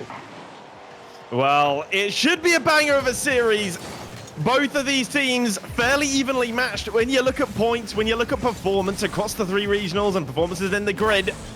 And really, it will be who is on top of their game today. Roldiz maybe being the wild card here for the Soniqs, and he has shown up today. But they do find themselves here in the lower bracket. KCP, of course, here as well. Beast mode, going to be that player, though, that Soniqs will be looking out for. Does seem to be the goal getter for KCP. Dangerous in front of net. At the moment, it's a calm start to game 1. Both teams just trying to find their way into it, figure each other out. Yeah, Beast Mode, good coverage there. The bounce out, T-Crow's going to be looking for that one. The set up towards the middle, but none there, so just looking to move it into space. Rapid, looking to bang it to the mid. You can see both teams really getting moved left, right, and center, really using the width of this pitch. As Roldiz now wants to bring under his realm of control, try and get the flip reset, put it towards the mid. Not really going to find it. Rapid holds strong in defense. Well, it's good to hold strong there in defense. T-Corral taking the shot. Rapid is there again for the save. This long bang. Well, it's going very close to the danger. T-Corral with a clutch save there, just giving it away. Was possibly just off target. Shot trying to get this one out wide, but Beast Mode is there to keep the pressure on for KCP. Gets the flip reset. Looks for perhaps another one. It's just wide of the mark, and the pressure keeps coming. Memories there. Makes it 1-0, and KCP up in the lead here in game one. Soniqs a little bit with their backs to the wall there. Beast mode, beast mode, beast mode with an absolute mechanical prowess play. Putting it on, not being able to reach the top left, it's got to be said, but still, by using so much skill and a lot of boost as well within that play to move two defenders, leaving the open there afterwards, and well, that is just absolute free real estate for Memory to buy on up. KC move ahead here, Aiden, but where's the response going to come? Because you can look, T-Crow's really fired up today. You talk about Roldiz as well, Shock being more of the, I don't want to say quiet third man, because face it, he is just as good as the rest, but you need to see a little bit more in a formation rotation order coming into this one. T-Crow with the ball going out doesn't really have many options there. He's just running it straight into Memory. When you look over towards the Soniqs, they've got to get a bit more of a game plan going on here. Indeed, they seem to be hitting and hoping at the moment. And KCP looking a little bit more comfortable, consistent with the hits. Seem to have an idea behind their play. Soniqs, though, coming off the end of a very tough defeat to Envy. Went to game 5, could be a little bit fatigued. Roldiz now looking for T-Crow's bit of a heavy touch. Will follow it up, but it's awkward because he's played that right in front of Rapid. Goes one-on-one with Shock. Shock comes out on top. It's a huge dunk just off the crossbar. And, well, could have been something out of nothing for the Soniqs. But, alas, they do maintain one goal down. Beast Mode looking to get a cheeky one, trying to slip a quick one through Shock. Doesn't find the way through. It remains 1-0 for KCP. And they are holding on very, very well. Looking more lively in the midfield. Roldiz now trying to find Shock there. Back down. No one to follow it. Shock has to go himself. Memory with the block. Bid to follow. T-Crow gonna get this one through. And there's a double commit coming out from Soniqs. Not the first time here in game one. And again, the double. Memory will make the save. Rapid very calmly carrying that one through the midfield. And it keeps going like this. KCP should come out on top here in game one. Oh, and a big jump in there from Roldiz. Shock on the opposite side. He's got T-Crow down mid. Can he find him? Defense does come into play, and T-Crow's going to try and go for a solo play there, but gets the bump on Memory. This is such peculiar Rocket League right now, I've got to say, Aiden. So many things just not going as expected. These two teams just trying to get into the groove of things. Memory with a massive shot put on.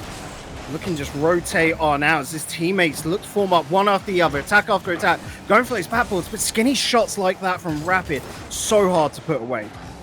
Well, you see how KCP have sort of worked their way into this game. They got that 1-goal lead fairly early on, and they did continue to attack to maybe look for a second in the mid-game. And as time has ticked on, they seem to turtle up a little bit. Of course, now a little bit of pressure from them, but not really committing too many forward.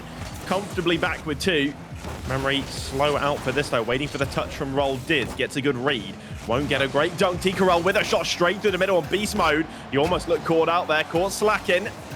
KCP again, turtled up, looking comfortable in defense, building that wall, not going to allow Soniqs through. Soniqs do want to find a way, it has to be now. 2 seconds to go, Roldiz is up to the backboard. Shock is in the middle, the demo on net to the crossbar, T-Corral's there, Roldiz stays with it, and Rapid will get it away, but that could have been a one hell of a way to equalise for Soniqs. This ball won't come down, it stays up, and perhaps Soniqs can find another one down the other way to the backboard again, but Rapid this time here, and he will look to play that down, and KC Pioneers take game number 1. Well, you can't say they don't get an A for effort, Aiden. That was incredible at the last second to keep that ball alive. Soniqs trying it. Again, the sloppiness being the major problem throughout the whole of that. But that's just sort of like we said, coming into this game 1, motivation being a little bit down. That's going to pick them up now, and they can just go into the rest of the game a little bit renewed. They just needed that game to find themselves once again. But going into game 2, more passing plays definitely needed. How many times do we just see the ball dribble straight to net? I know solo plays are powerful, and we did see that, a little step in from memory, but that does not work each and every time because your opponents are going to get your number by now.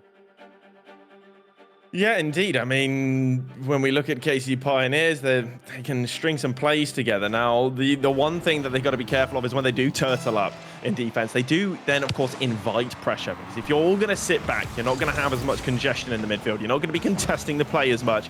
And Soniqs did take advantage of that towards the end, but it's another early goal for KCP. Will it be a repeat of game 2? Beast Mode here doing fantastic to get it past Roll Dizzy because you can only watch as Memory comes flying over the top. Shock trying to pre-jump, but it will be 1-0 for KCP. Just 8 seconds gone on the clock. Beautiful little kickoff goal. Not much more to be said. And hopefully a wake-up call then for Soniqs. They're not going to have the time to feel themselves into this game too. Great response there. Shock with a ball downfield. Not going to be able to find anyone, but he does chase up. He needs assistance though. He needs men coming into the mid. T-Krell with the wide pass out towards Roldiz, who's now going to go for the solo dribble above net, but Beast Mode once again has been massive in defense for the Pioneers. T-Krell trying to keep the attack going, but he's got no one on the end of it. Beast Mode able to easily keep it away. We're back into this back and forth using the midfield. No one really gaining control of the pitch in this game too. A lot of space there for Soniqs to find that passing play out to Roldiz. He will continue it. Shock is there to come flying in. Beast Mode gets a good touch that's caught. They've called them into action for a double commit there. Just so panicky in the back there for KCP for just a moment. And it was all down to the fact that they gave Soniqs just a little bit too much time in their own half to control that ball, play the pass. And it's better from Soniqs. Linking up now. There's another pass from Roldiz towards Shock. Cut out, intercepted by Beast Mode. T-Krell trying to force this one through, and Rapid coming across, and it's starting to look awkward at the back as pressure coming from Soniqs, and they're looking likely to find a way through. T-Krell's there, and he will equalize. 1.5 minutes in, and Soniqs finally have their first goal of the series. Beautiful direction and communication to go for the bounce down there from Roldiz. T-Krell knows exactly where to go on that one, and a point-blank shot when your shooting's not really up to par, when you're not feeling it on the day, is a great answer. Get a bit of confidence into your team and get back into this one. 3 minutes 20 left now, and the whole world has just opened up for Soniqs. Memory and Rapid trying to run this out, but this is risky on the line, using the shadow play to just near enough drag it away, but T-Krell disallowing on the midfield. Shock looking for a pass in, sees the demo, but not able to get past Memory. Roldiz looking to just drop it down, but Memory has just been reading everything, but not that! The snipe, the caster's curse, and the goal for Soniqs. Well, Memory, he had the right idea. Look for the infield pass, but he just got caught on the wrong side of the ball there. It's a fantastic pressure from Roldiz just to go into that challenge, gets the pinch, it works out lovely for him. And he's had quite a bit of impact today for Soniqs. You'd think maybe he's a little bit out of his depth here in the major today, but he is showing he's a very important member here. Soniqs, not only does he coach them, but finding the back of the net here in game 2. Shot getting demoed by Rapid. Slows down the attack. T-Krell having to back away, giving Memory a bit too much time on the ball. Memory can continue this, finds a way over Shock, and now Shock's got to try and find this clear from the backboard. Rapid just waiting, and he can do that. Beast Mode into the challenge again. Rapid is there, but what a whip coming out from him. Not something you'd expect to see at this level. All from KCP. Just a blip in the matrix there for a moment. The Soniqs very happily 1 goal up, but no comfort zone yet, no cushion. And still this series remains very tight in the balance. Shock just being rapid to the ball. A dangerous drop in front of the net. Memory once again having to run it out. I've been so surprised with what Memory can do with so little. So often do we see him on 0 boost, but it just does not seem scary. The attack keeps coming. Just be the boostless warrior in all essence of it, but T-Krell with his 50-50s today has been enough to keep that midfield just a little bit under his control to try and stop these attacks. Beast Mode blocked out by Roldiz. T-Krell into the corner, bounce out, but no one there in time from the Soniqs. And so the Pioneers now have a breakaway. The Pioneers need to use that speed on the transition, but Soniqs, they were all back. And they dealt with the pressure very, very well. Shock now just taking his time here. Will look to find it in field. Gets it just behind Rapid. Was waiting for Rapid's movement to see where's he going. And he picked the spot very well. Unfortunately, no one was ready in the middle. Couldn't quite get to it. Beast Mode looking for the demos on the back line. Roldiz not ready for it. This midfield congestion now starting to be where the battle is. Roldiz goes flying in as third man, and he's made a huge mistake. And that's the thing. He's come in. We said, is he out of his depth? Maybe, maybe not. He's clearly done some great things today, but that was a moment of misjudgment. He's gone a little too quick, and KCP are all level. You look at that and you just feel bad because, in essence, there's the whole swarm of the KC Pioneers over the right, and Roldiz the only one left back. But when you win as a team. When you lose as a team as well. This is not all on Roldiz. His teammates have got to be there. Pick him back up and get back in the fight as a unit. They're even Stevens, 30 seconds left to go. Time is ticking. The Soniqs look to gain another goal, tie up the series. But once again, the Pioneers, they're knocking on the door. Well, Soniqs looking so impressive in game 1 and 2 against Envy. Struggling here in game 2 against KCP as Beast Mode lives up to his name. Rapid playing this one down in the face of T. Corral. He couldn't find a clear, and Beast Mode quickly takes control, says that one is mine, thank you very much, and puts game 2 possibly to bed.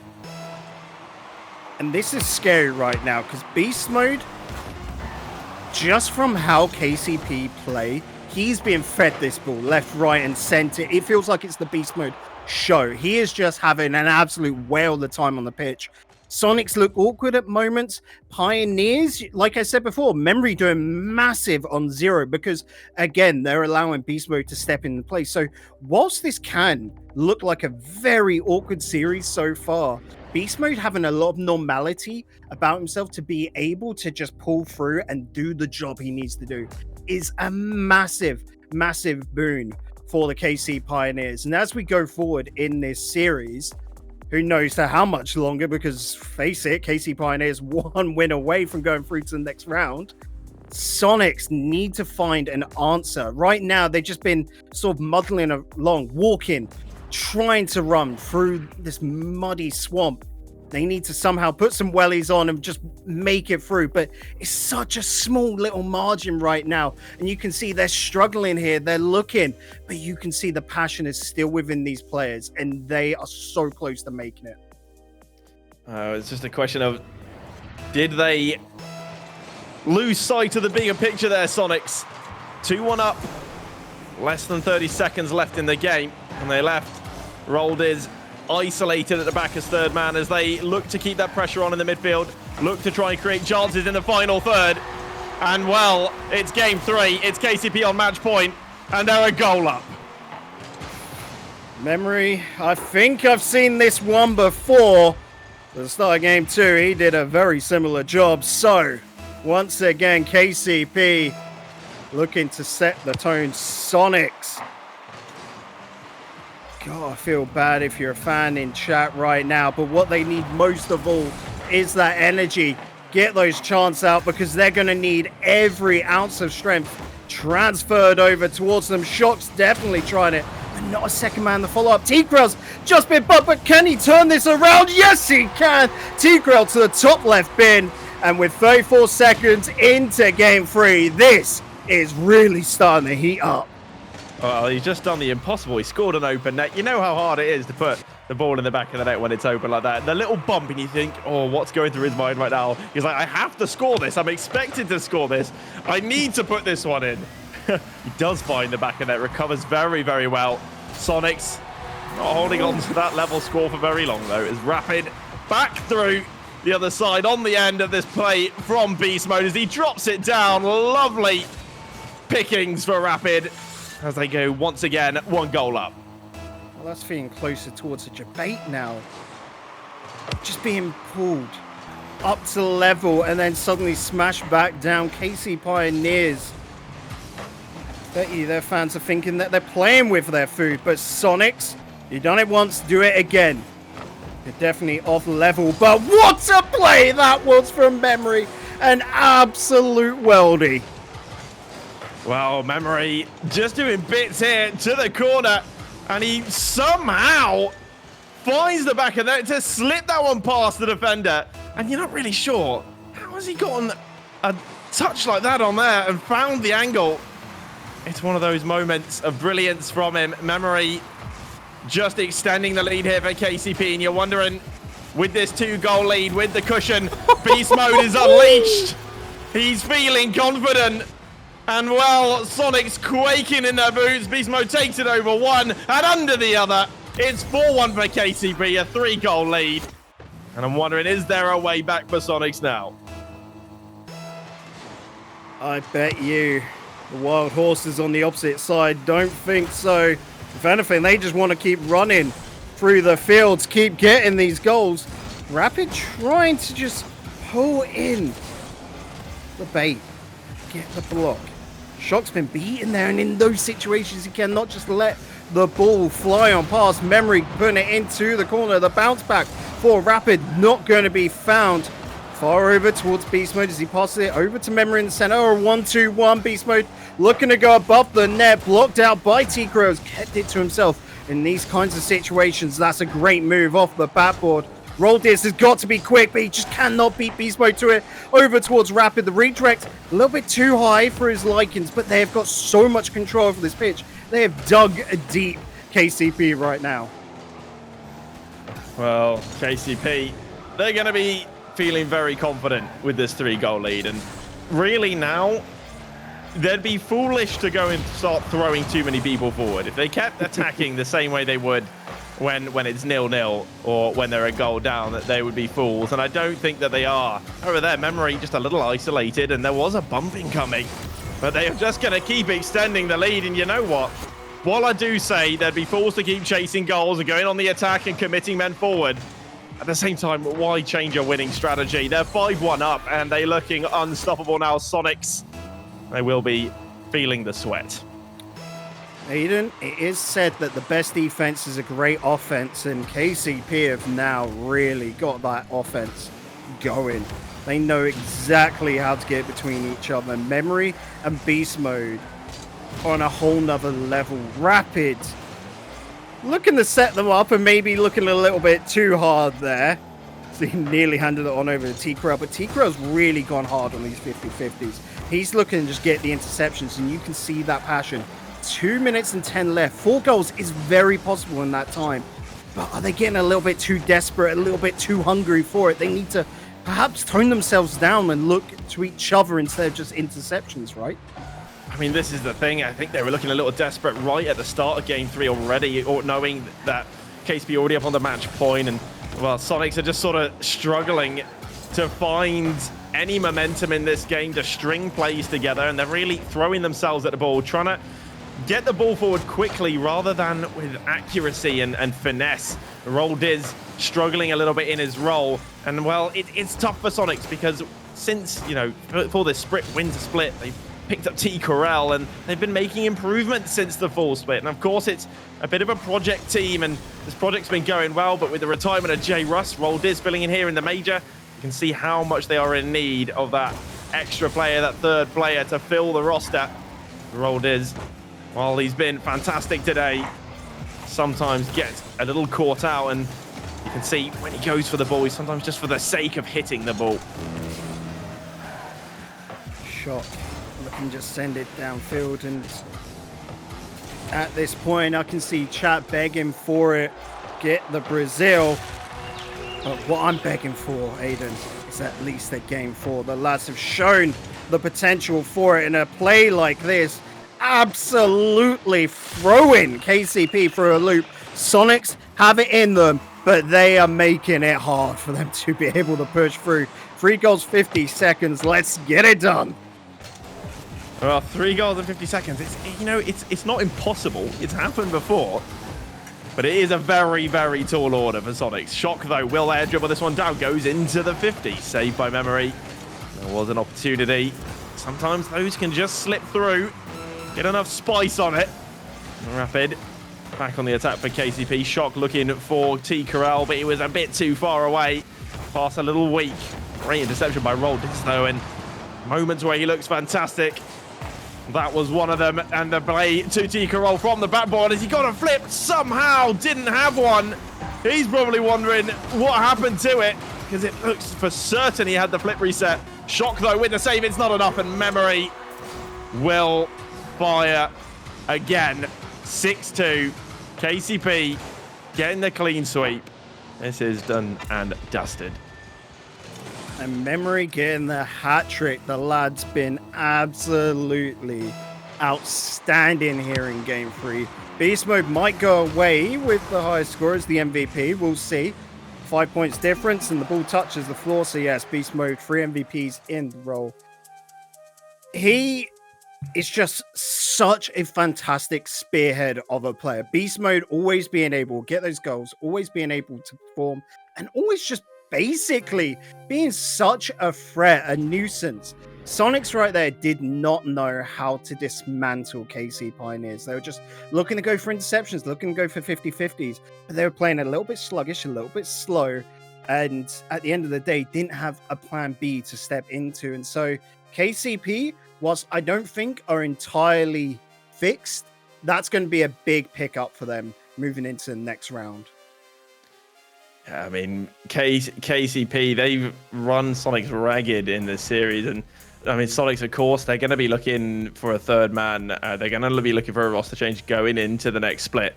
But today, not good enough from them. And I think the fans are going to be a little bit upset, maybe a bit salty. But don't lose hope in Soniqs, because it is still a project team. They've been improving step by step. And of course, the J Russ leaving and having to roll with Roll Diz today has, of course, put a little bit of a nail in their plans. KCP, however, you look at the link up between Beast Mode and Memory. KCP absolutely deserving of that sort of title that I gave them at the beginning of, best of the rest outside of that top 8.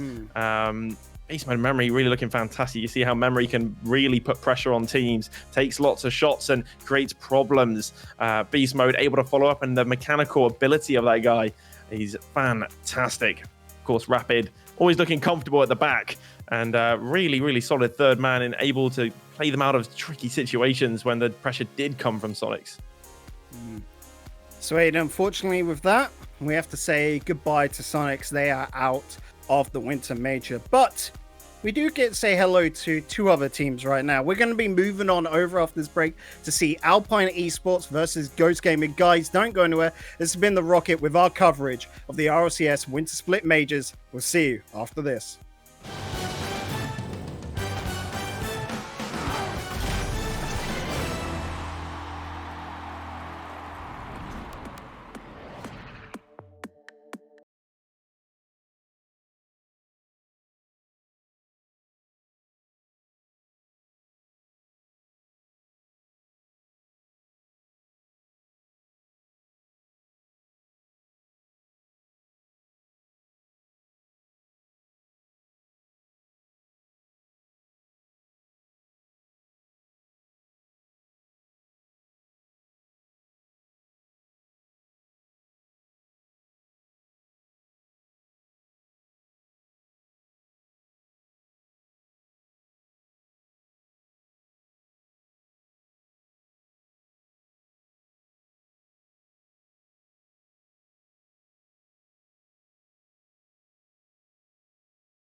Hello, folks, and welcome back to the RLCS X Winter Split North American Major, driven to you by Ford. EuroLeague joined by Danny Boy ATM for this final match on the C stream, a matchup basically featuring two teams that they're in some pretty bad form, but we'll dip into that in a little bit. Let's also take a look back at the matches that we've had so far today. The likes of G2 coming through a Ghost to raid, the likes of version 1 being staved off by a not so good looking, I should say, NRG, just about scraping through on that one.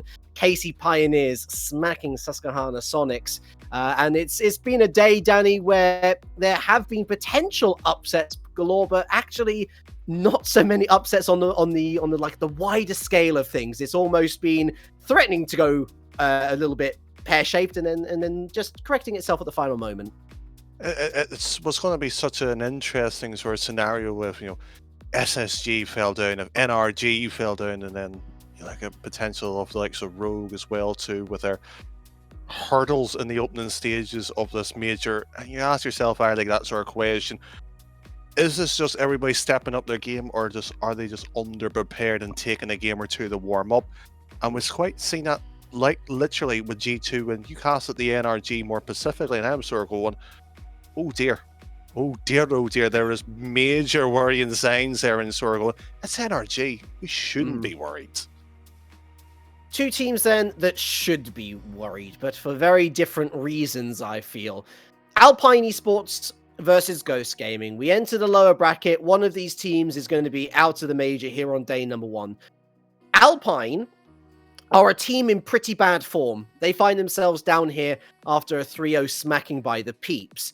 Ghost Gaming able to overcome G2, but not able to overcome the behemoth that was Space Station. And Ghost Gaming also, Danny, as we were talking in sort of just like our little shenanigans before we went live here, the wild card coming into this. They had to rely on tiebreakers to get in, but actually in terms of form overall, they've shown the better form on the day, which is going to be slightly scary for Alpine. It's sort of a huge concern where sort of that earlier bit in the pre-show where we briefly pointed Alpine 30 points without requiring that tiebreaker. Ghosts, when they were playing the tiebreaker, looked like a side with a bit of issues that needed worked out. When they played G2, I didn't feel like they'd worked any of the problems out there. Like, it felt problematic. It felt somewhat of a struggle for them to get into the game. But when you seen them against G2, Craftman said it well enough in terms of freshness. You need to look at him, what he offers, what he does on the pitch as well too. And I said he needs to be the one who pulls the strings. Does that, and Alpine will have some serious problems here. And it's interesting that you pick out freshness, because these teams on paper very evenly matched. When it comes to the last 5 matches, it's actually 2-3 in favor of Ghost. The interesting thing there being that Ghost has won all of those last 3. So if there was basically a meta series, then Ghost has effectively reverse swept Alpine. It's why it's a little bit scary. But Joe Freshness is the real difference maker here, because when it comes to goals per game, when it comes to shots per game, both of these teams very similar. And in particular, goals per game, there is a player on each roster that has 0.6 per game. There is a player on each roster that has 0.62 per game. But then there are the outliers. You have Freshness on Ghost Gaming with only 0.43 goals per game. And on the flip side with Alpine, you have Percy, and he's coming in at over 0.7. And I'm afraid that is enough of a difference for me to be able to say that on paper, at least, Alpine should be looking like the better roster here. That all said and done, if Freshness is on his A game, as he has been for today, he has shown a lot of good guile, he's shown a lot of steel when it comes to G2, then we are probably looking here and thinking, well, this is going to be Alpine going down the gutter again, sadly for them. But, with two teams in such bad form as they are at the moment, barely picking out wins here and there, it's a real toss-up, really. I don't think that there is much that the paper can say that we won't be seeing here on the pitch. That's a fair point, and as well on the past experience as well on the sort of the Rocket RB. And one of the games I want to bring up is actually on the YouTube channel, which you can happily watch as well. Craftman and yourself, Arlie, quite literally played this matchup before, and it was a very particular Jacob on the roster. I believe it was 72 PC, 3-1 that match. And we looked at it and we thought, is this 72p sort of resurgent? We never thought Alpine was sort of that strong side. It was sort of almost even at times. So when you talk about problematic or the issues, I fully agree with you. There is problems. They need to get it sorted. And if this major is any indicator, it has to start with a win against Ghost. Yeah, it is a good thing that you bring up that one, because that is my most recent experience when it comes to commentating on an actual Alpine match. And the first word that comes to mind when I think about that Alpine game against 72PC was flat. They looked very flat. Apart from the first 30 seconds or so, there was just no synergy going from back to front. The transitional plays just simply weren't there. And you have to give credit in that case to the opposing team more often than not. And 72PC, in particular through Jacob, through Spider, they really did put together on a great show and really proved what 72PC was capable of. That said, Alpine is considered a top 10 NA team, and they should not have been falling to 72PC in that regional, which of course they did. The fans weren't happy. I think certainly amongst the casters, myself and Crafters casting that one, we were kind of shocked that they didn't turn up to the capacity which they did. The simple fact of the matter is, Danny, is that both of these teams, it doesn't matter how they've gotten into this position, they got to turn up now. They got to turn up now because they have the threat of the trapdoor right below them. Alpine will at least want to get a game off Ghost Gaming, at least to Alpine's credits. The last time that they have faced Ghost Gaming, though they have lost each of those matches, only 2 of those matches haven't gone the distance. So they had a game 7, I think, in the Star Series, and they had a game 5 in the Winter Regional, if I remember correctly. There was also a one that went to game 4 in between them. Besides the point, Alpine know that they can take games off Ghost. They've just got to almost forget everything that's happened up until this point, go in with a fresh look. Otherwise, there will be people asking a lot of questions about the sustainability of the roster. Well, the sustainability of the roster as well. Let's not forget and slightly dance around the issue as well, Arlie, because EU has just started the EU roster mania, as a few people in our C-Stream bunch would call it. NA starts effectively on Monday. So that's saying there's a few potential comments. With that said, though, Arlie, when you look at the grand scheme of things, when you're trying to join sort of that fray, do you look at, say, this major? If they don't do far, are we looking at a roster change situation? Are we in that problematic sort of stage where 2/3 done of the regular season, spring's around the corner? Is it 1-0 too late? Yeah, it's hard to tell, isn't it? Because they, of course, have this one final roster window before, whatever it's called, RLCS Season 11 or XI, whether they choose to go with the Roman numerals or whatever.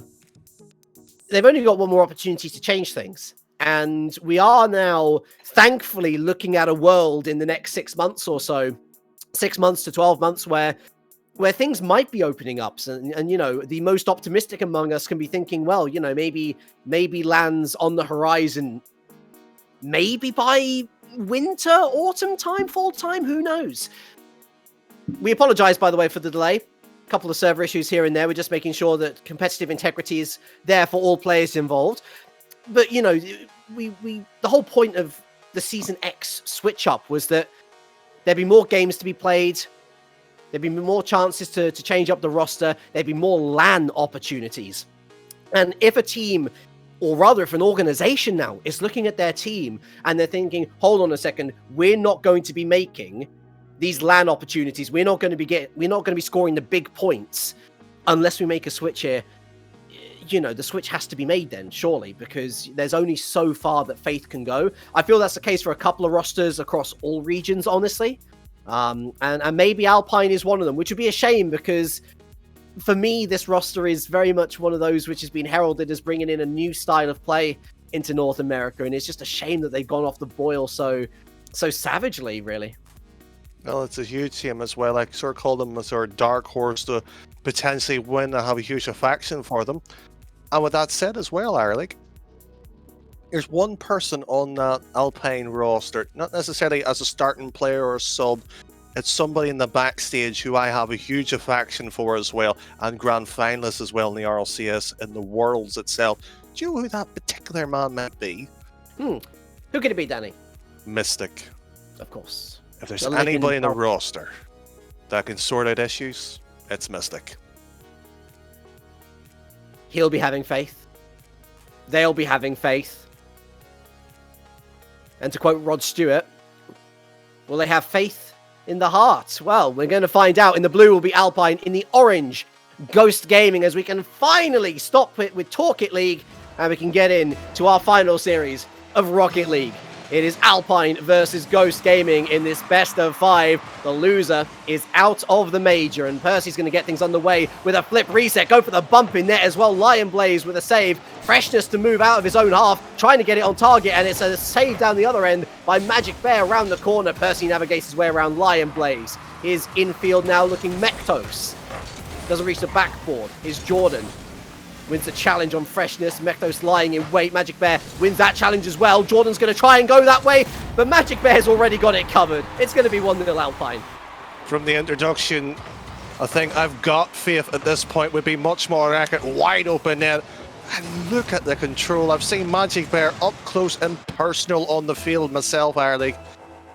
He is deadly with the control, all three of them as well, but you had to highlight for myself, Magic Bear should deal with it, does deal with it, and Jordan tips it to the side here, and Alpine, after going up one, could have easily lost it in the blink of an eye.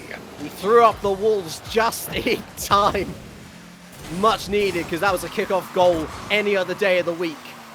Bit of a desperate clearance here, and Jordan with no boost gets into the midfield. Magic Bear shot towards net. Mektos off to the side, going to reach it first. Navigates his way around Percy. Lion Blaze keeps it low, and then it goes high up the wall. Mektos again, trying to get freaky with it, trying to get flicky with it, and Magic Bear forced into another save. His Freshness off the crossbar. Magic Bear again to the rescue. It is all things Magic Bear, but how long is that wizardry going to keep up? Well, I hate to say when he has his wand and sort of abracadabra this one, and off the back wall, you just hope for Alpine's sake they can maybe follow up, tighten up the rotation, move in a bit more. But Ghost Gaming, talk about ball possession, their first touch, not ideal, allowing Alpine to move closer and closer further up, and you can see by the final third of Alpine, they're being stretched apart, and it's only Lion Blaze's air dribble to perfectly get them out of trouble. See both teams with a couple of problems, but I think the problems in the offensive third really starting to bite Ghost now. They cannot get past this Magic Bear, and all of the clearances are very much just lofted balls, hoping for the best. Route 1 Rocket League. And Mektos only able to put it up to the side. Everyone else forced back for some boost. Lion Blaze certainly not boost hungry in the slightest, although he could do with a little bit more. Percy going back now, and Freshness able to keep the challenge to the corner, goes middle of the pack, but Magic Bear again to cut it out. Huge game coming out from Magic Bear as the ball is returned to sender. Jordan's going to loft it down the other side of the pitch, hoping for a bit more luck of this Ghost strategy, but Lion Blaze meets it in the middle. Bit of boost to work with, trying to get the pinch with Mektos, but it's going to go harmlessly wide, and Magic Bear again passing it back, doinking it forward. Jordan with the pass down, beautiful play, but Freshness makes the save, and now it's down the other end of the pitch, and Mektos again denied by Magic Bear. It's off his own crossbar. We've seen some pretty decent games already on the Rocket. This one already whetting the appetite. That pass and play by Alpine just set out their stall, set what they have, but Ghost Gaming, they aren't shy themselves, and Joe Freshness, well, this one, minty, 1-1. It all fell apart for Percy, and Jordan needed a bigger clearance than that. Bit of panic stations, and Freshness punishes 1-1 then, with just over 2 minutes left. And finally, all of that Ghost pressure paying dividends as we head to the corner. Percy to pick this one up, and he gives it away to Mektos. Free shot on target, demo in net, and guess who again? Putting on the cape, it's Magic Bear. Freshness, lovely, works his way past Percy.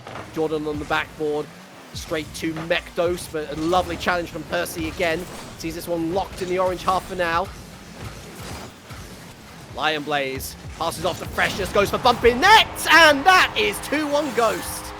Almost like a smoke string, this play here, and you almost said, guess who at one point. I think this is Cluedo who murdered the defense on this one, came right across. I don't know, Ireland, it might be the lead pipe in the hands of Lion Blaze. Certainly interesting hands shown at the first part of this particular card game, and somewhat eerie similarities to that aforementioned 72 PC series where Alpine looked so strong in the early section, but then Ghost has ridden back into this series with a vengeance. Percy now looking to exact some just desserts of his own, and the shot goes a bit too wide. Jordan to pick it up on the far side with 100 boost steal as well. Lion Blaze though wins the challenge. Magic Bear coming through, and Freshness there takes control. He takes the boost as well for Measure at the midway. Mektos has to make that, and Lion Blaze pushes it off to the side. Bit of panic stations in the Ghost defense once again, however. Another win in midfield for Magic Bear, but look at that huge victory for Lion Blaze. Brings the ball all the way down into the blue half here, where Jordan picks up the pieces. Oh, and Mektos there picking the pockets of Percy and Jordan. And with 30 seconds left, there's not much time here for Alpine to find an equalizer. Lion Blaze with the shot. Percy makes the save. Jordan now looking to go up and around. Will they jump around? Well, they've literally just given the ball to Freshness. And good old Joe's got his hat trick. I'm just disappointed. I'm actually disgusted here, our league. With me or them? Oh, with them. Very rarely I'm disappointed with you, our league, but simply when you have that amount of space wide open, and you're just asking for somebody to put the ball long. And we talk about the Alpine series and that 72 PC, you said the word flat. So was the response, flat, deadline. And game number 1 has just gone completely out of their controls at this point. Alpine, wake up, please. As they've got to have some kind of pressure, they've got to have some kind of meaning behind this game, because there's been nothing there where I can sit there and say, this is the Alpine that we love dearly. Where have they been? There's been a couple of shoots of hope. Magic Bear, for me, the standout player in this entire first game, carrying the team on his back right now. A very squishy-esque performance from the NRG versus version 1 match that we saw earlier. But this, for me, is where Ghost Gaming has really hit their stride. They're playing together as a team. They're playing together a lot more successfully, and it reflects in the shot counter as well. Not exactly a prolific game for either side, but 9 shots on target for Ghost, only the 6 for Alpine, and Jordan hardly getting involved. I remember Percy winning a couple of challenges here and there, but again, it was Percy who lost possession for that Ghost equalizer. It was Jordan who didn't clear it properly for that Ghost equalizer, and as soon as that equalizer went in, the game flipped on its head, and it looked like Alpine was falling down the mountain face first. Not great for them. Thankfully, it's only game 1, so they can make the adjustments. If they can make the adjustments mid-series, of course. Ghosts are going to be happy, though. They're bouncing back with a vengeance. That's all fair points, and there's one bit as well in terms of the Alpine sort of structure of the game itself as well. Magic kept them in. That save earlier, and Jordan moves it to the side, shuffling around. The real issue and the real problematic is, what can Alpine counter Ghost Gaming? We've seen a lot of empty space, a lot of ball being wasted in terms of, it's necessarily possession, it's what you can actually create with it. And for 3 talented players who I've got the greatest respect for, they did very little with it. In game 2, they've got to be tricky, they've got to open it up, and you highlighted Freshness for good reason. He does make the best out of almost the worst situations, and just gets it off the line. Magic Bear's the one who does it again, but that really, and should have, been 1-0.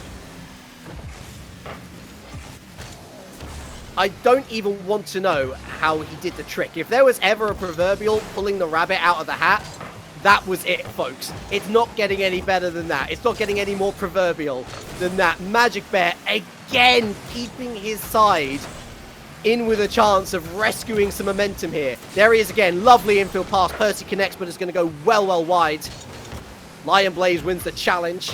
But here comes Jordan, looking for Percy. Another crossfield pass. And that return pass, way too heavy from Percy, as they look to try and find the breakthrough Alpine. Lion Blaze infield. This, clinical Mektos. Just pure and utter filth on that ball. Just moves it across, and the moment Magic Bear moves, pops off. You're just sitting there wide open on one side of the net, and as a striker, you're just saying, gobble me whole. That is fabulous position. And frankly, if it was a kick as well, I think Alpine just lied to themselves at that point. It was very much a case of Ghost showing Alpine what a direct infield pass should lead to.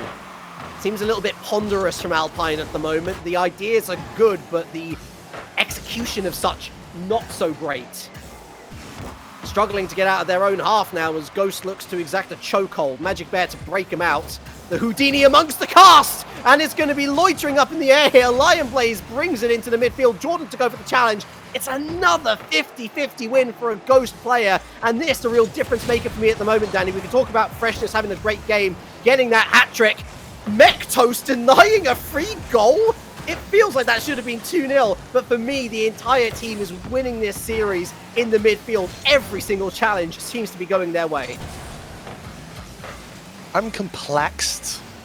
That's definitely, yes, should have been 2-0, but it's Ghost Gaming just trying to make it much more interesting, defending their own shots. Is a forest of 3 cars not big enough? Let's have 5 in front of it. Strange, bewildering. But yet again, you talk about 50s as well. Ghost Gaming, they're controlling the pitch much more better. And again, Alpine's just left wondering and sitting there trying to have that like a lock cherry picker. Not going to work. They need all 3 to move that ball instead of this sort of current play style we've got. They're almost relying on a mistake from Ghost Gaming at the moment, which is very possible. Possession given up. Percy, look at the double tap! And that is the sort of fortune that Pirates love to see. Percy there, decent enough. Good double tap, but the mix-up on the backline between Mektos and Freshness leads to calamity. 1-1 in game number 2. Sometimes you need a bit of fortune, but really Ghost Gaming has caused their own issues. They should have been 2-0 up, should have been comfortable and forcing Alpine to have that sort of question mark complex in what they could play, and an infield pass here would be ideal, but Trixie and Line Blaze have pointed out earlier, especially in that G2 series, his backboard clearance was phenomenal. There was not a foot wrong on them, and he is just going to keep doing that, and that shall short them out quite nicely as Alpine here. Well, frankly, a deadly sin here, haven't cleared it anywhere but the middle. Is that Mektos save, denying them 2-0? Going to haunt them at the end of the next minute and 30 seconds. Certainly Alpine with a bit more spring in their step right now. Magic Bear. And that's going to fall to Mektos, who completely whisked the ball, actually. Percy, Magic Bear with the demo. Percy infield, all he needs is a tap-in. And no tap-in's going to come until the last minute. It's Jordan. And Magic Bear still looking for another shot. Still no way through. Is that Alpine's last chance to put the game away? Still 1-1. Oh, great placement from Percy, and he doesn't follow it up. Unbelievable scenes here as Alpine is looking for a winner. Still can't force their way through. Here's Percy again with the doink inwards. Magic Bear with the whiff. And again, Ghost Gaming get away with it. Now looking for the counter-attack. And Percy forced into a save. This almost feels like the first time you learn how to tie your own shoelaces and somebody's accidentally tied it and you trip yourself right over. This should never have got it this far. All 3 on the wrong side, not even on the pressure, not having the ball possession. This has been a strange series, our league, and particularly this game as well. Both sides, either it's nerves or they just have the wrong game plan out entirely. Oh, when it's not your day, it's not your day. Mektos at fault again, missing the bump and or demo on Magic Bear. That launched that howitzer down the other side of the pitch. It's Magic Bear again, looking for a second. He's going to pass it off to Percy, and there's no saving that. It's Mektos again. Oh, you got to feel for the lads, but Alpine are back in business, 3-1.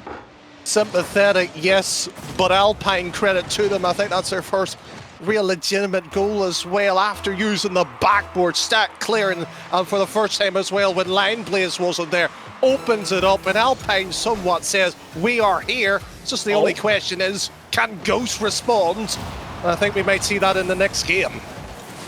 They were almost close to a second goal for themselves in game number 2, and that would have made the last 15 seconds particularly spicy. Maybe chance yet. Freshness looking for the quick shot, but Magic Bear and Percy led a double line there. And now they're just going to keep possession as well as they can. Lion Blaze, the touch a little too heavy. And this one very much got away from Ghost. A shame for sure, but Alpine are not going to be complaining one bit. They are back to 1-1 in the series. Even Stevens heading into game 3. I hate to sound like a harp our league, but it has to be brought up. that save earlier by Ghost Gaming, by their own shot, really changed the complexion of this series and this game as well too, because if that went in, you're thinking 2-0, park the bus, be bored, stick the ball wide, continue the 50s that you were so successful. The moment that happened, click of a finger. That sort of magician's sort of analogy that you went. Unfortunately, I think they've cut the lady in half and forgot to reappear it in this time around, and it was their own downfall. Certainly a lovely bit of work on the defensive front for Alpine, though, managing up to 12 saves. Want to have a guess how many Ghost had, chat? How about 15? The only 3 shots that Alpine didn't save, Ghost managed to score. So I feel like credit has to be given to Alpine for at least cleaning up their act on defense. Certainly no more loose possession, the likes of which we saw in game number 1. And they were able to build up from the back, but I agree with you entirely. When you have 15 shots on target, when Alpine isn't even able to get over 10, you should be winning the game of Rocket League. And ultimately, it was almost their over-eagerness, I feel, Ghost, which saw the concentration slip, which saw the gaps open in the defense, and it's what's given Alpine a breath of fresh air here, though Magic Bear immediately, that air is taken away as he's forced into an early save, looking to take to the skies again, and Lion Blaze not able to get a piece of it. Jordan wins that challenge. Magic Bear up again, it's him versus Freshness. Jordan's waiting, Jordan's lurking, but Lion Blaze with the scoop out from underneath him, a lovely bit of off-the-ball play there, and now on the counter-attack, another 1v1, but Magic Bear in the form that he's been in today, not going to be that easy. I think Lion Blaze needs an awful lot of credit as well too. He's been fabulous, and I've known him for quite a number of years, casting him, and he's been incredible seeing that sort of improvement, growth, and now finally having the chance on the biggest stage of his entire career. But Percy, right in front of the other two, looks at Lion Blaze and says, "Is that all that you've got in defense?" It was almost like he stopped time and then drove towards the net, just like our sponsors for today, of course. The broadcast driven to you by Ford. Be sure to check out the F-150, not in the store for much longer, that's for sure. Go pick it up on Rocket League underneath the, I believe it's the item shop tab, and so it should be nice and visible to you. Lots of lovely items there, in particular that Ford F-150. 4 minutes left on the clock then, and Alpine looking better, but Freshness driving to the backward himself now. Guess who's there? Magic Bear. Dangerous, but Lion Blaze was easily read by Jordan. Mektos in field, and again, Jordan there to rescue. We're running out of boost now as well, Alpine. All 3 players looking for reserves here. Percy to pick it up. Lovely chip, but Lion Blaze on the scene. And it's there again for Magic Blaze. Percy looking for the resurrects! Oh! That is gorgeous! That's there. It's pure mechanical genius.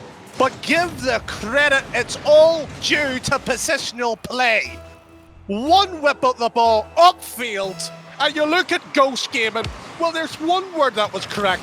They were ghosts. They were completely visible. You could not see them defending it, and rightly punished for it. Alpine. Oh, work of art, that play alone. One of the top 5 goals of the major, I can guarantee you that one.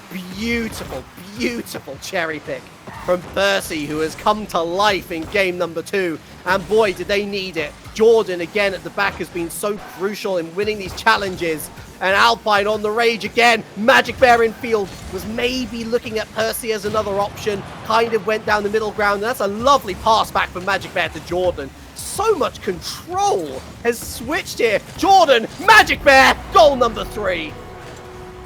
Alpine has just sat there and was looking, as you described it earlier, flat. They have just increased themselves, pulled that lever down in that Ford as you were describing, and it's the full throttle they're giving at it, and you can hear the revs going. Pass and play, genius. Dribble, excellent. And the whole space to work with. They don't even need to defend, and when they do, Ghost Gaming, not an answer, not in sight. At this point here, it might as well be GG against Ghost Gaming. Robbing Percy of the hat-trick. Unsportsmanlike behaviour from Jordan. What a goal steal. To be fair, when you're going for 4-0 against Ghost Gaming, you're going to take it all, you're going to confirm that goal all day long. What on earth has happened to Ghost? They came back to the races, Danny, in game number 1. Freshness looking particularly excellent. But since then, I mean, I was talking about Alpine sliding down the mountain face first. It feels like there's going to be a few broken bones after this with Ghost. Doesn't matter their ethereal form, looking a bit lifeless. But Lion Blaze, that was a great shot in itself. A double save here from Percy and Magic Bear ensures that the Alpine defense stays strong. That's a decent clearance. I'm not saying, but how cruel would that been? 4 goals up in cruise control and own goal by your own touch. That would have just sunk into the heart and you'd be crying in weeks at that point. But I'm not saying Ghost Gaming, they're going to need something incredible to get themselves going. That would have been it. But 4 goals down at this point here, I think it's one step too far. You can see Magic Bear looking for Percy. Again, these two are having a time and a half of it. They are really loving the lanes that they have found for themselves in that final third. Mektos. Oh, did it all hang on Mektos? We think back to that game 2 capitulation, and it all started really with that save of a freshness freebie. How much is going to be hanging on the head of this young man? Well, there is still time to rescue the situation, of course. Even if they end up losing this series, which, to be fair, with 60 seconds left, going to be hard-pressed to be finding 4 goals. There is still 2 games left to go, potentially, Danny. They can at least get it to a game 5, but it needs to start on the mental side of things. Is there a consolation goal? The answer is yes, and what a crucial player to get it as well. Mektos, that'll boost his confidence no end. Well, it had to have been him, because frankly, that psychological damage you talk about from the save, you could just say if there was cams alone, you could probably have them slumping in their chair, swaying and sort of going, do I have to play our league? I don't want to play anymore. This game's just too hard. It has to bounce back, has to have that mental reset, and that's why coaches are hugely important. And that's why you look at sometimes the backroom staff as well. But that game 5 you talk about would take an incredible performance by Ghost Gaming in the next game before we can even look at that point. Well, you were quick to highlight Mystic. Done wonders with Alpine so far this series. What of the other side, though? What more have Ghost Gaming got in the tank? Well, it's fair to say that that was an incredible save by Mektos, keeping things reasonable. Losing by 3 goals, not particularly bad. They won't be happy to have conceded 4 at all. But Ghost Gaming coming back into things in the final 60 seconds here. At least they are finding some semblance of ideas, creativity in that final third. They will end up, actually, the last team to score a goal in this game. Nevertheless, Alpine still walk out the winners. They're heading on to match point for game 4, setting up an interesting prospect here. Ghost Gaming came back into that big time in the final 60 seconds. Too little, too late, Danny, but at least with positivity to move into game 4 with.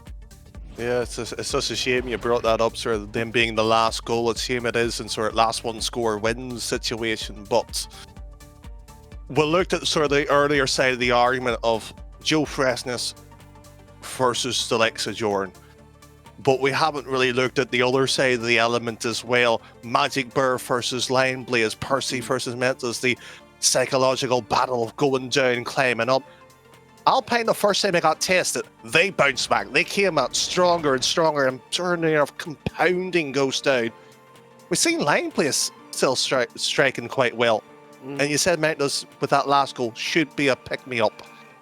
But what have they got left? And we haven't seen Freshness dictate the game. He's done his duty in defence, but where's the offense? Where's the man controlling the midfield? He has to be the one that gets things going, and he has to do it in this particular game. Very similar situation on the Ghost Gaming versus Alpine defense front as well. 13 shots from Ghost Gaming, 11 registered saves from Alpine. That, to me, as an analyst, Danny, is telling me, why don't we just remove the defenders? Why don't we go for a more demo-oriented game? Yes, it means that you're going to be committed more, but at this point, it's last chance saloon.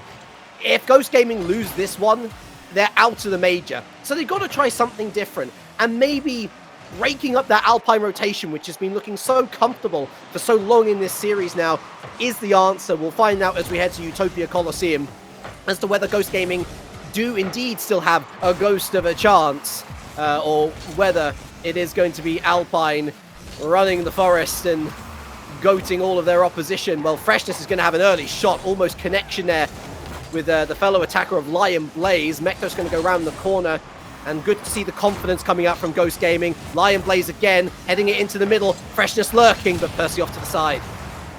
A decent bit of pressure by Ghost Gaming, but you talk about the physicality. The only worry, the caveat to it though, Arlie, is the ball that we've seen, the cherry pick really at that sort of 2-0 mark. Push too far up and they're easily countered. Ghost Game's got to be at least aware of that. And so far here, they're positional ideal. You see Metros there back, and Lion Blaze always on the outside, on the back post as well. Gives them a bit more flexibility, strength in the backbone, able to move the ball much more fluid as well. This is much better by the Ghost Gaming. It's just the only problem is they need a goal at some point. Real airstrike from Magic Bear. Lion Blaze put up the bunker. Freshness taking out Jordan. There have been a couple of early demos here from Ghost Gaming. Still not going to stop Alpine from pushing forward. Jordan forced back though. Good clearance from Mektos. Looking for that dunk. He does get the dunk, and Mektos keeps it locked in this blue corner. Jordan with no boost. And Magic Bear there with the lovely clearance. And into the midfield again. Doinks it past Mektos. But Lion Blaze there to receive. And into the midfield once more. From the Ghost Gaming player is Magic Bear now. Still for me, Series MVP. Done so much good for Alpine. Mektos picks it off him. And Percy to push forward now. Going underneath. Looking for the... Just trying to bait out the defense, but nobody was being baited out. Good credit to Ghost. They are waiting for Alpine to make their moves. And then looking to launch counterattacks off this. And although the ball loiters, with Alpine, they are so committed to their attacks that it means that there are going to be moments where the ball loiters. But it was a little bit too long waited, a little bit too much patience from Ghost Gaming, and Percy with some lovely accuracy puts them 1-0 up just on the stroke of half-time.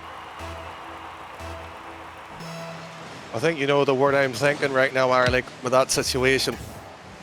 It's pure and utter diabolical. And this here, thankfully, a mistake by probably Joe Freshness by not challenging much earlier.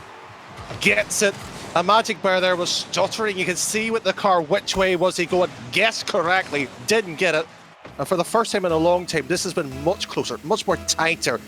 And talk about Ghost Gaming's purpose, their meaning in this series. It's survival at this point.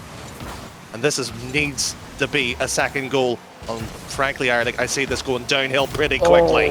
And from one kickoff goal to another, Percy points to precision. Magic Bear onto the backboard, a bump on Mektos, who is helpless, no touch from Lion Blaze, and well, sadly for Freshness, he was a little bit too late to the party, and as soon as the equaliser was scored, we are back to 1 goal advantage. Is it going to go back the other way though? It goes, woefully wide, and Magic Bear breathes a sigh of relief. He flicks it over one. The on-rushing Mektos. Freshness whiffs the touch. It's a bump on the final. Oh, it's a Percy hat-trick. Flexing on the defense, and Alpine have breathing room.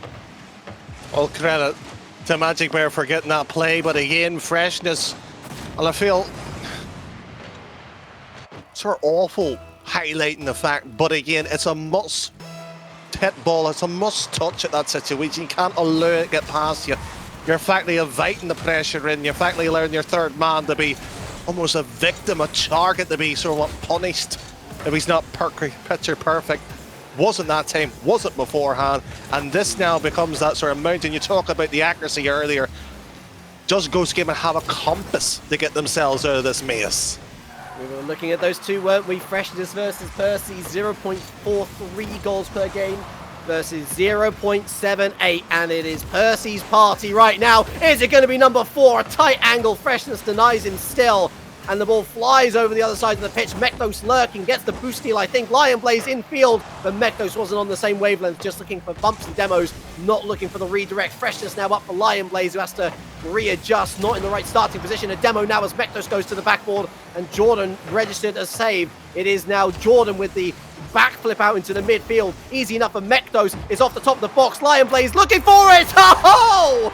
And Lion Blaze picks apart his pass. That is 3-2. Game on.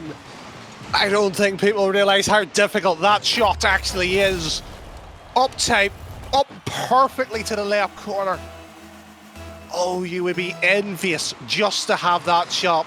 And the fact he's done that in the winter major alone, the Ford. Talk about driving, talk about power, talk about precision. That's incredible. That gets them back. But you highlighted Jordan once before for his shooting ability. Rightly so, rightly too. And 2 goals is the deficit once more. Jordan there just making sure Magic Bear with all the work, but without Jordan there, it goes out and away.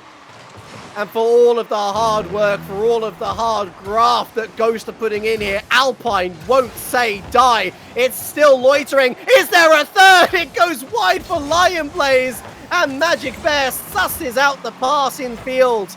And look at this defense go from Alpine. They might have conceded 2, but they would have conceded so much more if it wasn't on song. Freshness looking for Mektos. Magic Bear cuts it out. Lion Blaze now picks up the 100 boost at the worst time, carrying this infield, looking for the pass, and Mektos! Another brilliant goal. What a game 4 we have on our hands here. 30 seconds for another equalizer. Ghost are not going away. Ghost Gaming in the last 30 seconds, I think would happily and comfortably say, and I don't know whether you agree with me, Arlie, this is the best we've seen them all regional in that 30 seconds. Passing play, the accuracy's all there, the determination's all there. And frankly, to score that little bit earlier, they would have a bit of time to work with. Now it's a 10-second scramble. Is it a little bit too little? A little bit too late for Ghost. Mektos infield. Freshness! Oh, it's off the post! Oh, it was there! It was all there for him! And Magic Bear is able to dupe out the final assault! Oh my goodness me! Well, that was the haunting of the forest, if ever I've seen one. But Ghost Gaming were not able to defeat the survivors of Alpine. Another defensive masterclass coming out from them. And despite the efforts of Mektos coming in with one of his best games in the entire major, it wasn't enough. Alpine Esports progress in the lower bracket with a series scoreline of 3-1.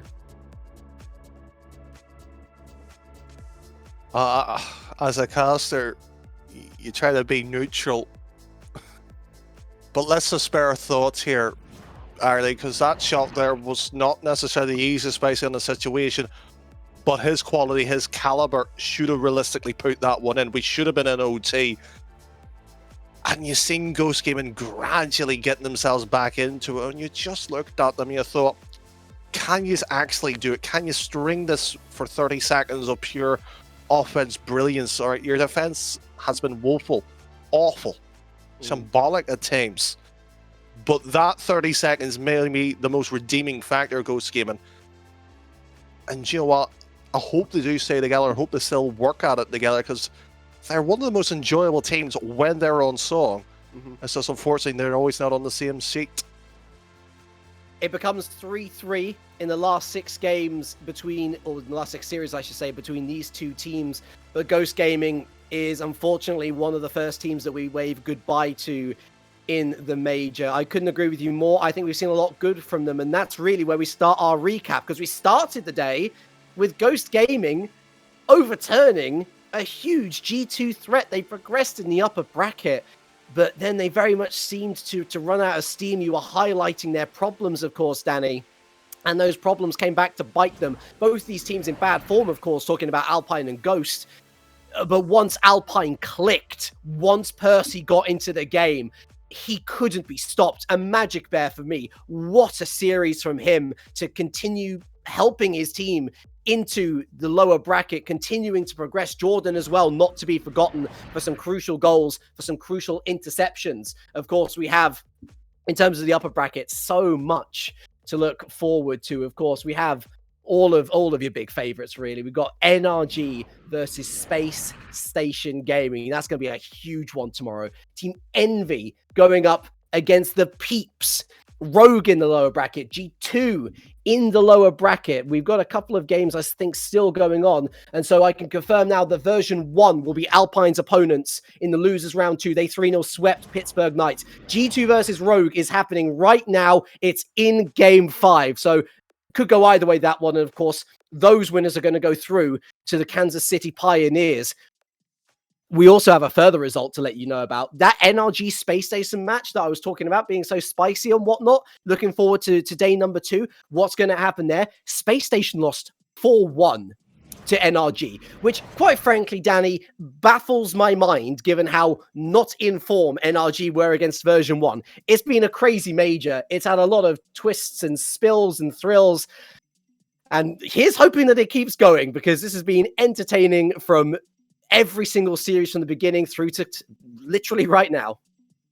That's been absolutely fabulous, and frankly, there's still plenty of more action happening. UGC's wrapping up similar time as what's the main channel. Plenty of series still to go, as our league has highlighted out. All of our games actually on the YouTube channel as well. Yep. The Rocket RB can watch them at any time for your leisure as well. But our league, as our schedule does dwindle to an end, it does mean sadly a goodbye has to be said. It's true, and it's the bigger goodbye than most, of course, given that this is the end of the split, officially, for the C-Stream. So many wonderful people working behind the scenes to make this happen. Everyone at the Rocket RB, please, please, please give them your love. Such high-quality broadcasts for effectively the matches that everyone seemed to forget over the regionals and over the course of the majors. Well, we've been blessed with some wonderful series, and we're glad that you are all here to join us. Of course, to all of our casters / analysts that we had earlier today, of course, the likes of Aiden Sees Things, the likes of Digital Bacon, Craftman, Boyo Royo, Jar of Jam, of course, Danny, who was with us, Paul Shepherd, spectating for us today, bringing you all of the pretty pictures. Much thanks to him. He's taken a big step up today, done a wonderful job, I feel, certainly. As is everyone today. I'm thinking off the back of my head of Blonde Monkey and Ben as well, who've broadcasted for us, of course. The infamous Tractor Manager, also known as Aaron Gill, all behind the scenes, all wonderful people. Please go follow them on their various social medias. And from my side, at least, it has been a pleasure commentating for all of you today. Wishing you all a very, very safe next couple of months. I have been Ireleak, and from all of us here then at the Rocket RB, it is a very, very warm goodbye.